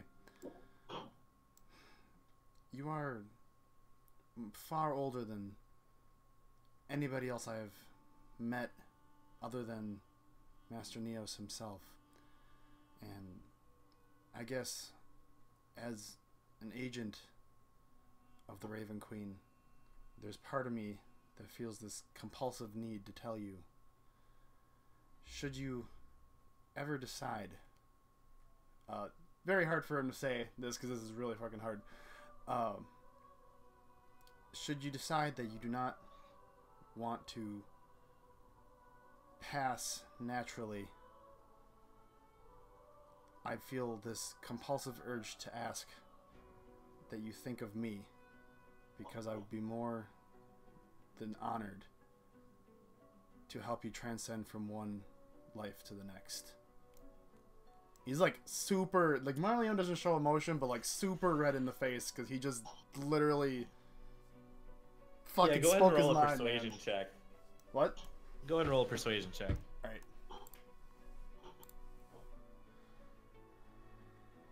Not very good at those.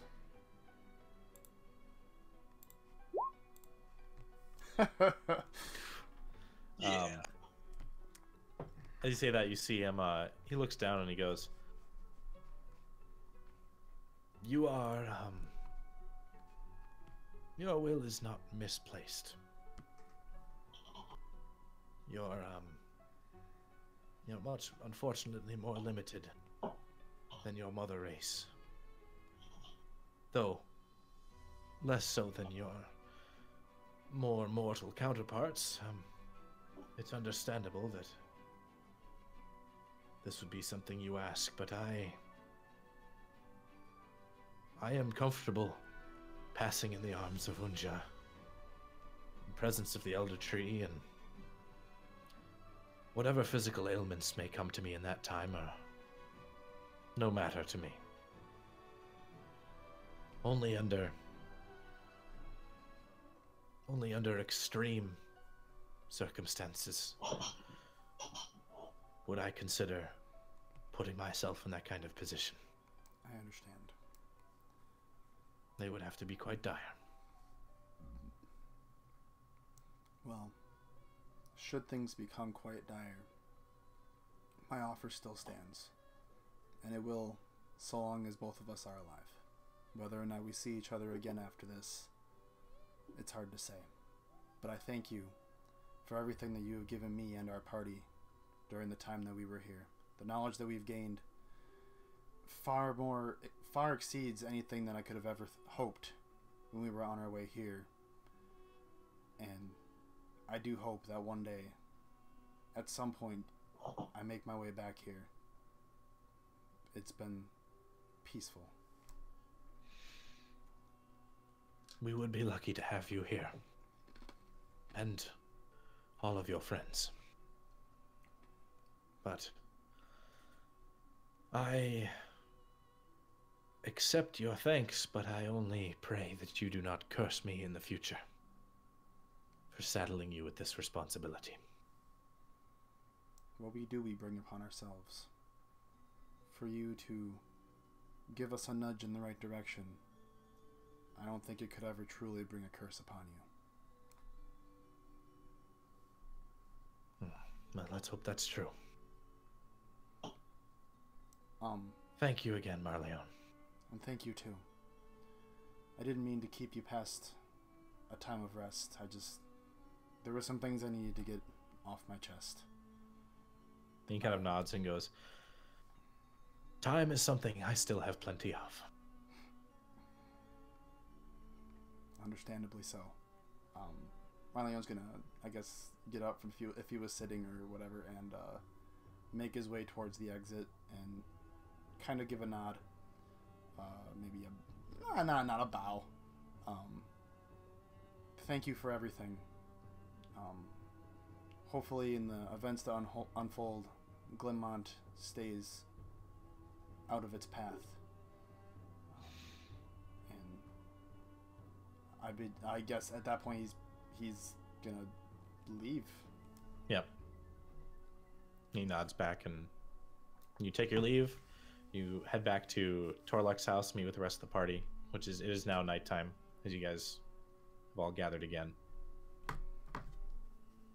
As you kind of come back in, Torluk's made a large pot of tea on the kettle, and he takes it off and begins pouring it and goes, "So, it went well, I feel." Yeah, it seems we'll be leaving in the morning. That soon? Unfortunately, yes. Well, and he kind of like finishes pouring the tea and hands each of you a mug if you wish. Yeah, I'll take one. Kind of takes, like, he blows on a little bit, like takes a small sip and sits down in this lounge chair in his dining room and looks. It's sad to see you go, but if you weren't planning on staying, then I'm glad you're on your way too. Thank you. I'm just sad that I'm gonna see this one go too. And he kind of like ruffles Pig's fur a little bit, and Pig kind of like nuzzles up against him, and he goes, "You know, when you won him in that game of cards, I was using that deck. The fact that you beat it was, let's just say, unnatural." Is that right? That's all I'm gonna say. Can I get a thumb through the card deck, or? Yeah, like looking through it quickly, you see there's like, it's not like a standard deck. There seems to be like a bunch of different symbols across all of these, all of them with like a very, very finely painted, like some sort of like portrait of some kind. Some of them are like entire painted scenes of like landscapes and things. But as you're thumbing through it, you see him like slap your hand as you thumb through it. And he goes, "I wouldn't don't play the cards unless you're ready to play them. They lose their charm otherwise." And he looks at you like the old Torluk has kind of come out in a way that kind of speaks to, don't do this, Pate. You are putting yourself at risk. And he looks at you, he's like, "It's best if they're only brought out for when you're serious about beating somebody at a game." And he like concernedly sits back down. I'll pop them back in my pouch. All right. Duly noted. Torluk, are you...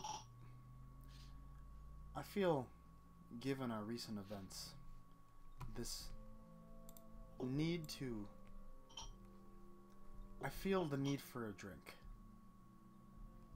Do you happen to have any alcohol? Or do I have to open up my Tandoran wine that I've had sitting... that I've been carrying with me for a special occasion? He kind of chuckles and goes, "I mean, I've got a wee bit, but I don't just share it with anyone. Alright, then...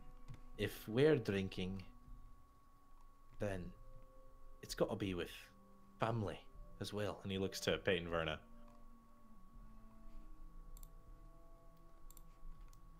I mean, the more the merrier in a drunken escapade. Drunken is something I left years ago, but you can feel free. You're guests in my house, and I'm just glad to have you all here. And he looks like generally like sad and disappointed for a moment, but then he kind of shakes it off and gets up, disappears to the cellar for a few moments, and then comes back up with two of those bottles that Pate you saw earlier, the Dwarven Stout. And he kind of puts them on the counter, takes some glasses down, and Pours himself a small glass, and then kind of pours one for whoever will have one. Is anybody not partaking? Do you have any apple juice? And he looks and he goes, "Oh, aye, we've got apple juice. You don't drink?" No, not I forgot about not really.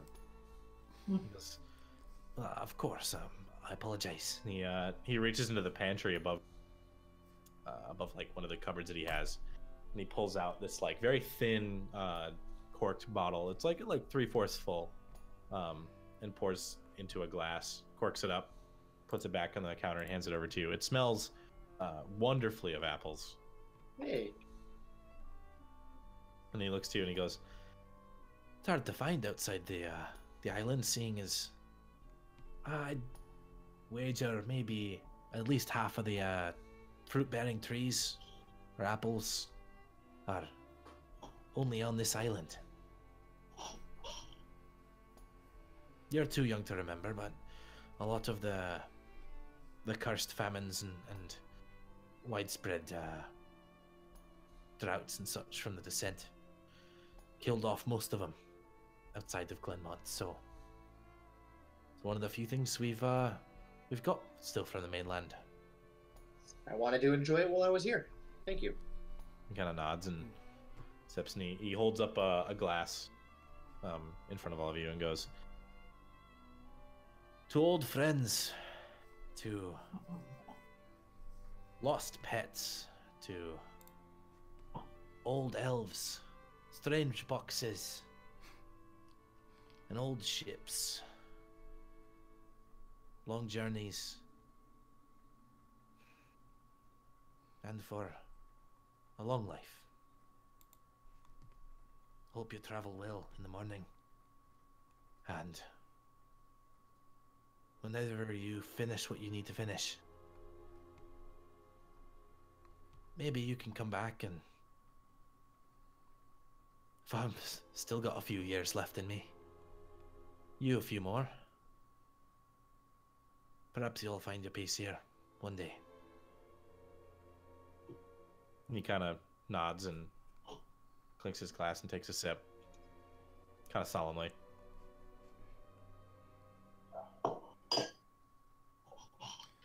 You can drink. Cheers. Cheers. It's Cheers it's indeed. real apple juice. You haven't had apple juice probably since you left Valencia. Yeah, it's been a long time, so I was very pleased. As kind of finishes the first drink, puts it down, and he goes, "Not trying to be too sad.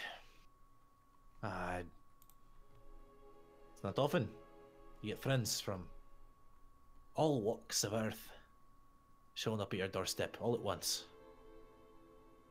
But part of me wishes I could go with, just to see those old withered cobblestone streets again. One day, perhaps. Well, you can help yourself to as much stout as you wish. I've got another barrel or two in the basement that'll last me probably the rest of my life here. And if you need anything for the road, some people said that you were scouting around town a little bit earlier, and we all kind of provide for each other and ourselves, as we do here, so accustomed to that. If you need anything of any kind before you go in the morning, please let me know. Thank you. But I'll need to get my rest, but I'll speak to you in the morning before you go." Kind of finishes his drink and heads back to his quarters.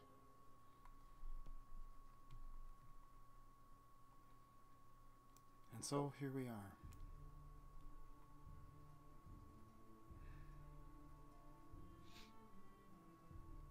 I would like to say that our journey to Glenmont turned out better than what we were anticipating.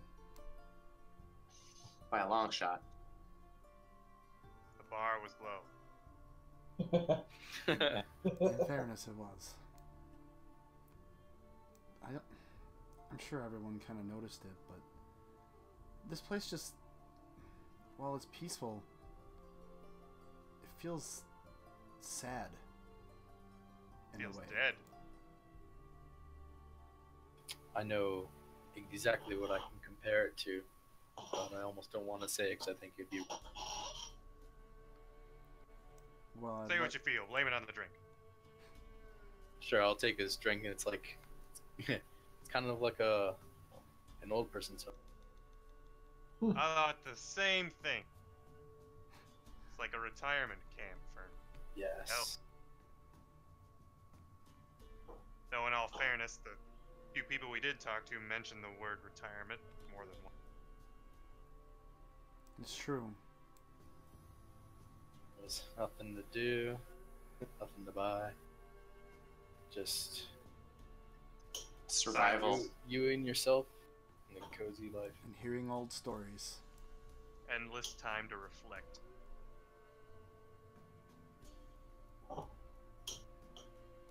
And now our larger obstacle ahead. Valex's cauldron. I do hope we are all prepared for it. How far of a journey is it? I'm sure we'll find out. Back across the channel from where the beach was. It's only a few miles, I think, right? It was about a mile wide.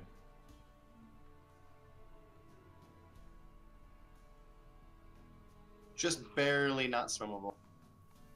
Well, definitely not swimmable for Soren. He's not a physical man. He's all just kind of sitting here. Omen kind of turns to you, Marleo, and just goes, "Hello." Oh, I'm sorry, young one. Did you want a drink? He just kind of squawks hello at you a few more times. Oh yeah, by the way, his expanded vocabulary includes, I figured 7 words at a time at most would be enough. So I have please, and then everyone's name, and then the word fuck. And then what? The word fuck. Okay. Just Noted. so you're aware. Noted. So, yeah, if you guys are settling in for the night, doing anything before you do so? Yeah. I want to wait. Yeah, I want to wait to ask Kal'Araan about the Bahamut stuff until after I find out what I found out. Gonna eat a small tree and then go to bed. They don't even. Eat a small tree. I mean, I guess a rather large quantity of whatever food was available, which seems to be primarily meat. Yeah, there's no So I guess animal shrimp. products and there's no meat. And no fish even. Gotta keep They're on up an those island. calories, man. Fish are animals. 20 strength is gonna. If you don't use it, you lose it. I guess rather than sleeping inside tonight, Marleone's probably going to, not so much venture, like, out of town, but, like, using his magnificent teleportation, like, go up on a rooftop and just kind of stay there. Just on Torluk's roof or where? Sure, yeah, we can go on Torluk's roof. Alright. So you kind of sprawl out on the rooftop of Torluk's house, the stars kind of peering through the hole in the mist above you as the moon illuminates it somewhere beyond the mist. The rest of you, if you're not doing anything for the night. I didn't really have an agenda. I might just leaf through that book a little bit and then. Alright. So you guys all you all settle in for the night, get your rest. The sleep that you have this night is, while you do get your rest, you are you do have flashes of those images from the dreams you day when you made connection with the elder tree.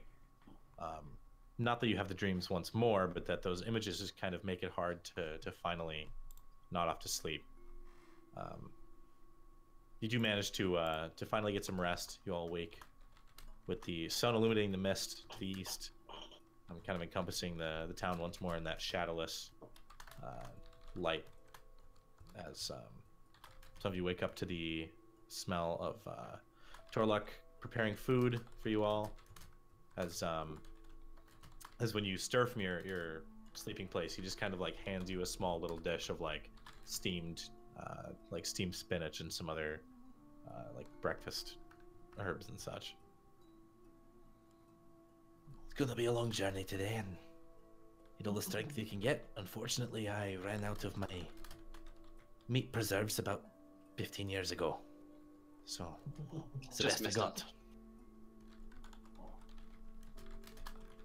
Kate's gonna kind of stealthily sprinkle in some little bacon bits that he has. Go ahead and make a sleight of hand check. And that's big.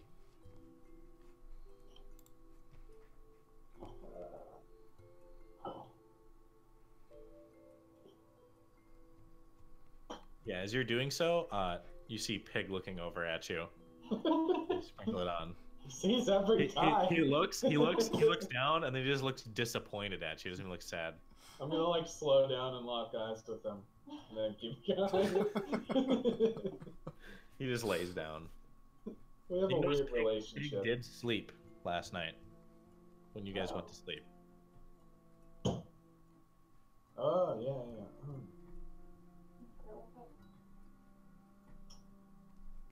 Kind of.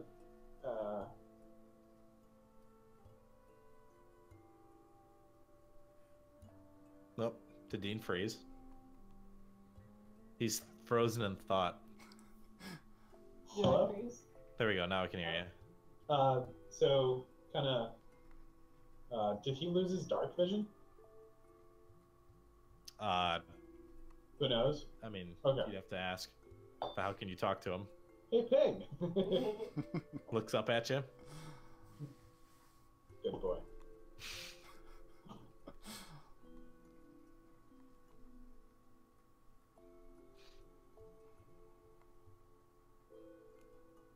Well, if you'd like, I'll go with you to the shore. Send you off.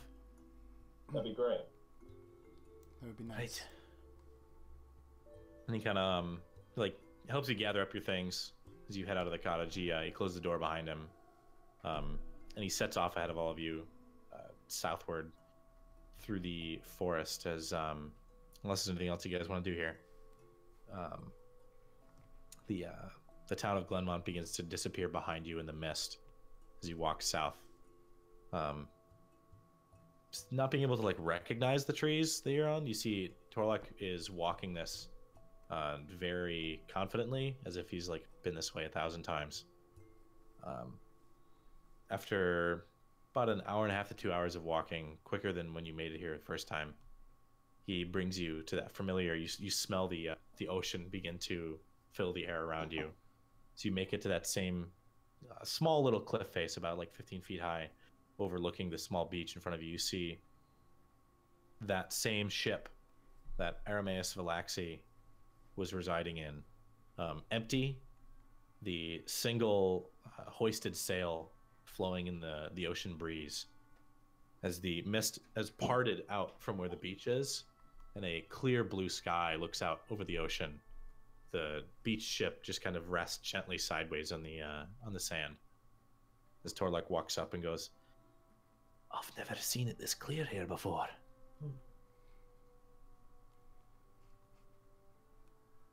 I think Viserion must be watching out for you. Well, I suppose this is where we part ways once more. Thank you for helping us get here. Yeah. You would have found it on your own, but just wanted to see you off, and it's nice meeting all of you. And Peyton Verna,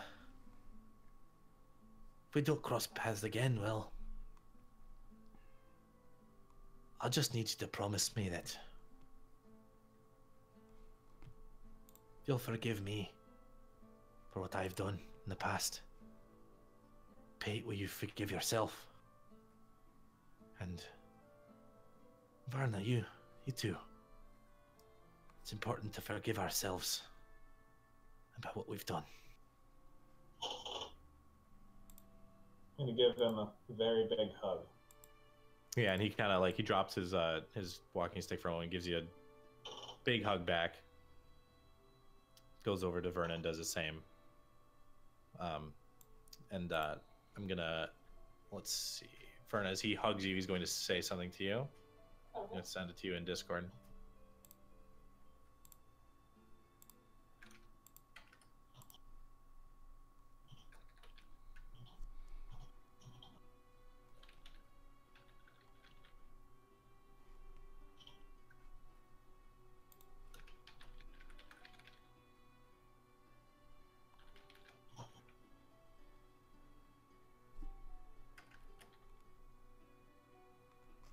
All right.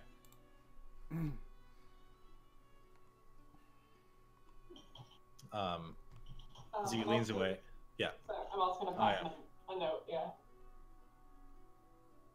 Sorry, a note. So. Yeah. Yeah. He yes, you hand it off to him. He kind of nods. Kind of sighs. All right. No more goodbyes. Have a safe journey. And don't get eaten by anything. In the Alexis Cauldron. You know us. We have a good track record. You've got a good track record for getting yourself into trouble and eating too much. So I guess if anything's gonna get ate, it's gonna be them. He kind of winks and So long, and it's a nice boat you got. just turns around and begins to walk back towards Glenmont, disappearing into the mist. Looking at the boat itself, it has the insignia. The sail itself is a symbol of the Emirian Empire of Man. That orange, I think it's orange, black, and red, with the sword piercing through two of the colors. It's on the wiki page. Good looking boat. Needs a name. Or does it already have one? You can check. Let's Can I look for look? a name.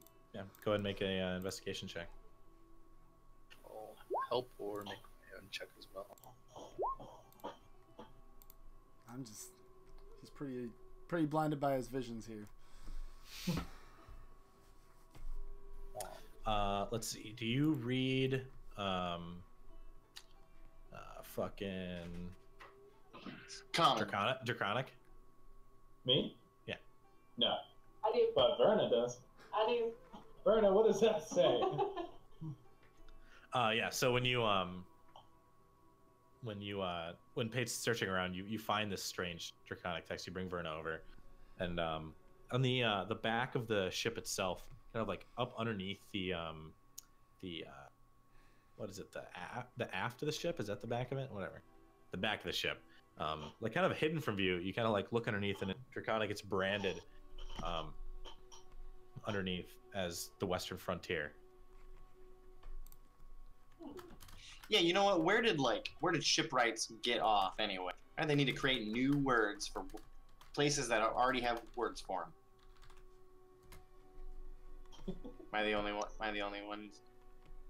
I got nothing.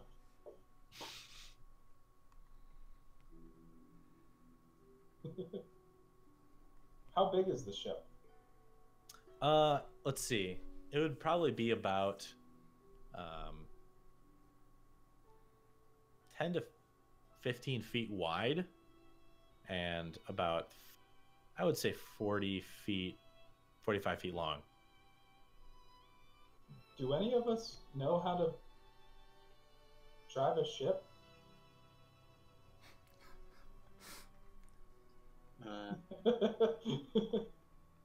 No. so. Can't be too much different from driving a cart, right? We're gonna go with that logic. If the lads in Fun Use boat can do it, we can do it. Agreed. Looking around, there are no propulsion levers on this ship.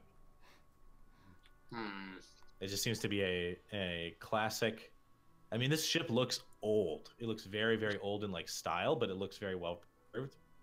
Check that one off the list. It just looks like a standard hoisted sail. It's kind of like a triangular pattern that like it's tied down at two sides. But just a sailed ship. No rudder even.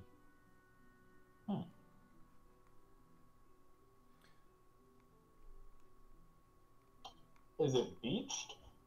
Yeah, it's like halfway beach. So like if several of you like push it off, you'd be able to push it back in the. Oh, okay. Well, should we be off?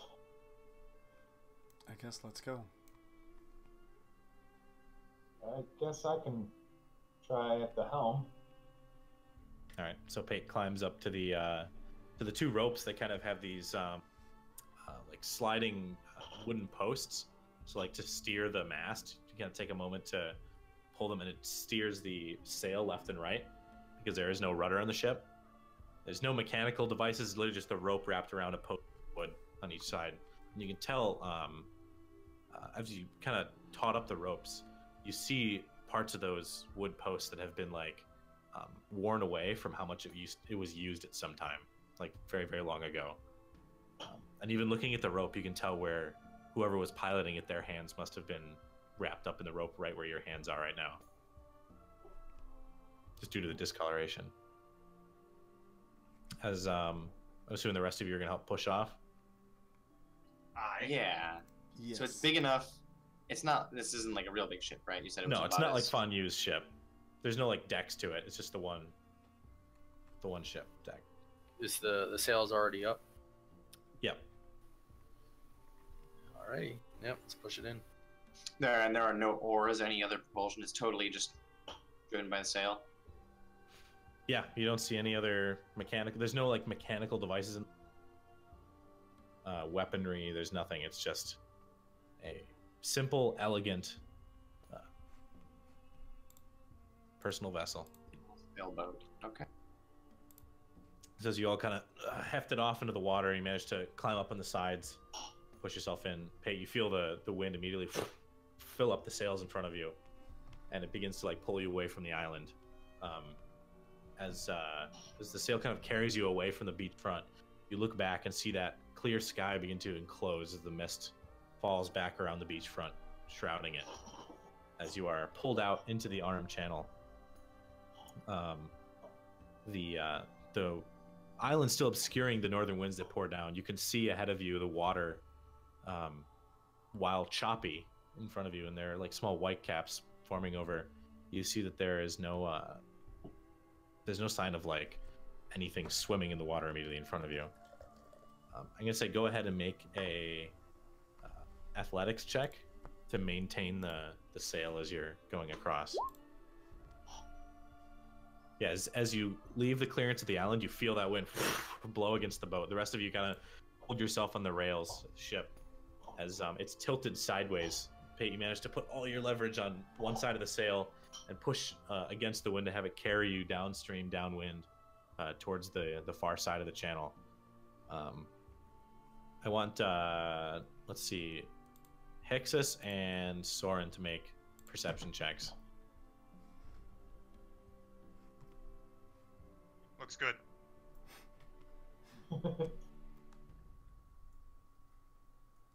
Yeah, as you continue across the All's channel, well. as you continue across the channel, the wind begins to pick up, and for a moment you feel as though the sail itself is going to start to force the ship to tilt, like beyond a safe amount. And at that moment, you see a rush of wind come from behind you on the island, blast behind you from the sails, kind of like ruffle the sails for a moment, and the water in front of you, all the way to the far shore, becomes calm for a moment. The waves to the left side of this calm stream, like, are splashing and crashing against themselves, hit that calm section, disappear, and then resume on the far side to the south. For a few moments, there is like an eerie calm to this channel of water in front of you as you steer the ship back into its path, make your way about halfway across the channel. I want Verna and Marleone to make a perception check.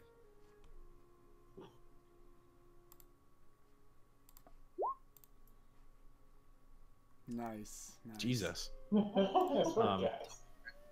As the calm channel begins to fade away once back to the waters, both of you see far below the ship, you see the familiar shape of those one of those massive eels far down below the surface.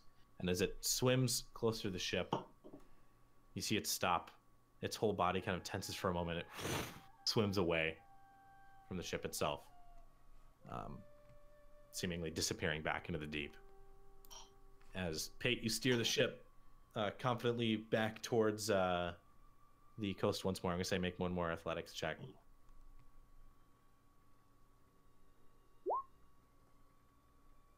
As you begin to approach the far beach of Valax's Cauldron, this dark forest completely shrouding the top of the cliffside from the beach itself, you begin to reach the end of the beach, and since you are traveling downstream and down the wind coming from the north-south, you notice that you're beginning to run out of beachfront to land on, and to your south about 200 or 300 feet is a shoal of rocks and cliffs that the boat is steering towards. And you're kind of like drifting in that direction. Might need some help. I'll jump up to help him. All right. Anybody else gonna do anything?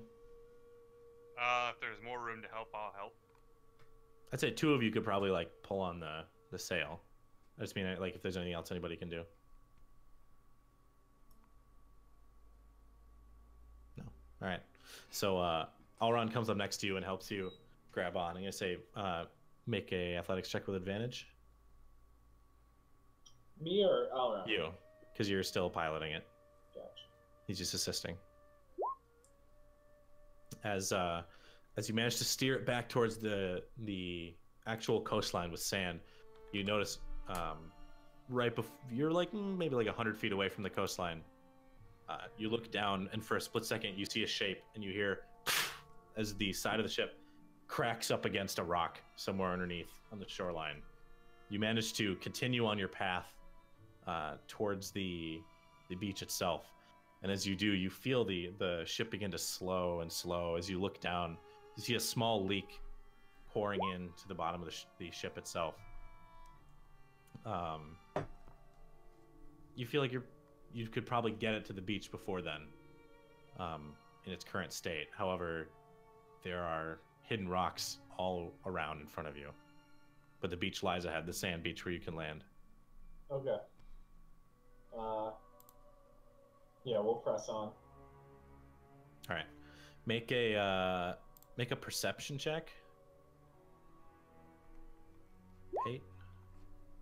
Yeah. So as you as that first hole begins to leak more water into the ship, you see a few, so you manage to steer around them. Finally, making your way right to the beach. As you push up against the beach, you hear that same crack once more. Not as strong, but that same. Now that you're beaching it on the actual sand, you hear it crunch and just kind of as you land up on the beach and the ship comes to a halt, leans over to one side on the sand. Looking down, you see there's a full breach in the bottom of the wood of the ship. Well, we made it. Well, we had a ship. Wonder if we can get this repaired.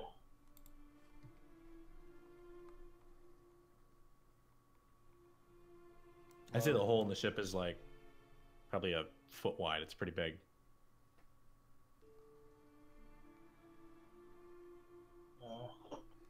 I'd hate to leave this here. As would I.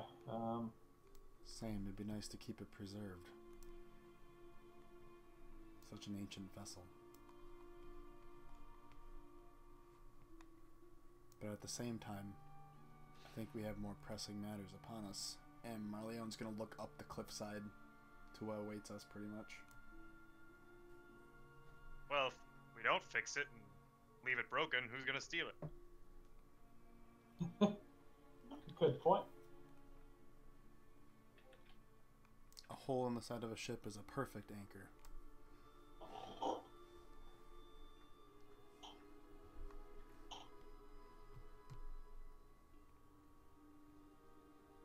So you guys leaving it? Yeah. Yeah. I Regretfully think so. Okay.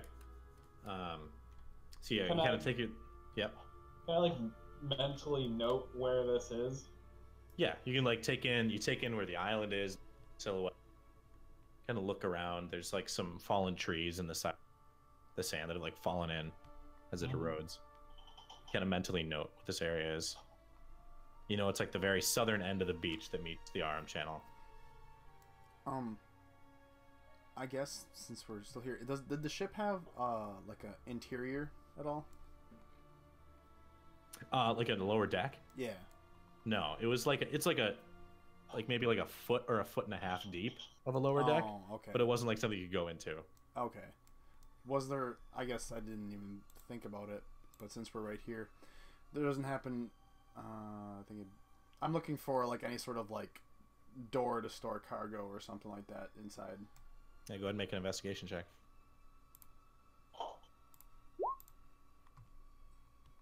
You do manage to find a door, kind of like a trap door underneath. So like there's the main floor deck where like you open it up to like if you're gonna make repairs or whatever. And then in there's like a cupboard that goes back about 10 feet towards the front. You can't reach it, but you can see a door down there to like a little storage area. If I can't reach it, can I use my maybe I don't know, I guess as like is there like a handle or something on that little door, or is it just like I guess Yeah, but it's like farther than you can reach and you can't fit in there. Like you can open up the first one, but the cupboard, like the storage door way ahead of you is like 10 or 15 feet ahead Oh, of the ship. Underneath the deck. can I send Omen in to try and do Yeah. things? Omen could fit. Okay, I'm gonna send Omen the Raven in to see if he can open that door. Okay. Have Omen roll a athletics check. Oh god. Oh god, this is gonna be so bad. This is gonna. Okay. Okay. Do it. Big money roll. Yeah. Living That's wage. a Omen minus tugs on the 4. handle. Tugs on the handle. It tugs and tugs and can't manage to get it open. And then Omen like hops and takes a step back and you see a like a heavily inset keyhole to the right side of it.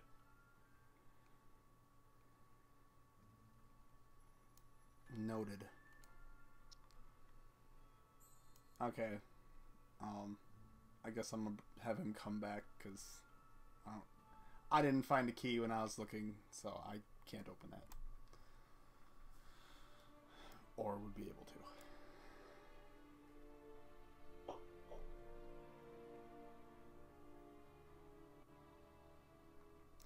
Alright, so how are we going to scale this cliffside? Very good. I'm gonna fly. It's about 50 feet up.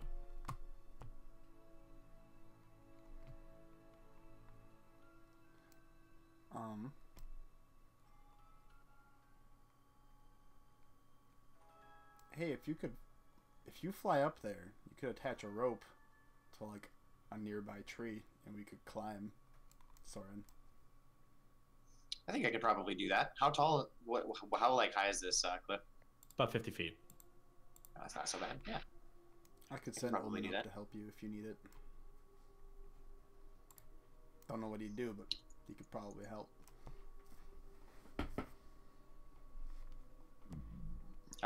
Yeah, I'll cast fly on. Yeah, well, is anyone? I'm not so great with tying ropes. Anyone better? Anyone trust their knotting skills? What would that be? I don't know. Like a sleight of hand, maybe, or just like a dexterity check or something. I mean, I like to think that I might be able to help you tie a rope. I don't know how good it'll hold though. I'm not the most. I don't have to tie ropes very often. Well, I'm an accomplished sailor, so I can probably figure it out. I think Pate might be our best bet. Okay. I'll cast Fly on myself and Pate. So Pate, you begin to levitate, kind of like floating up for a moment.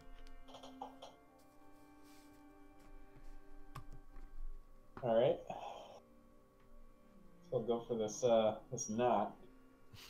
So you both fly up to the top of the cliff, land down next to the cliffside. You see, there's a tree that you'd be able to tie it to, a nice thick trunk tree, probably 60 feet away from the cliffside. All right, I'll go for that one. All right, so you guys head over there. Do you guys have rope?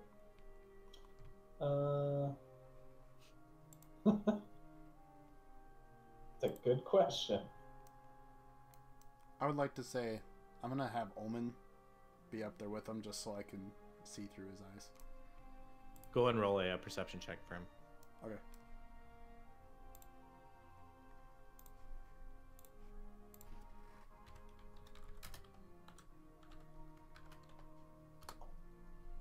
God damn, he is sucking today. I do not have rope. No. Soren, do you have rope? Not on me. Hey, whoops, I forgot key part. It lasts like 10 minutes or more. So I'll fly down to Oak. Definitely has silk and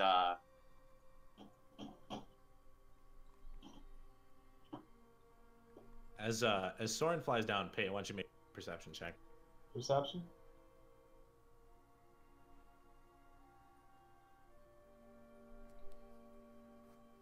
As Soren goes, I know I have rope down in on Oak's pack, so I'll be right back.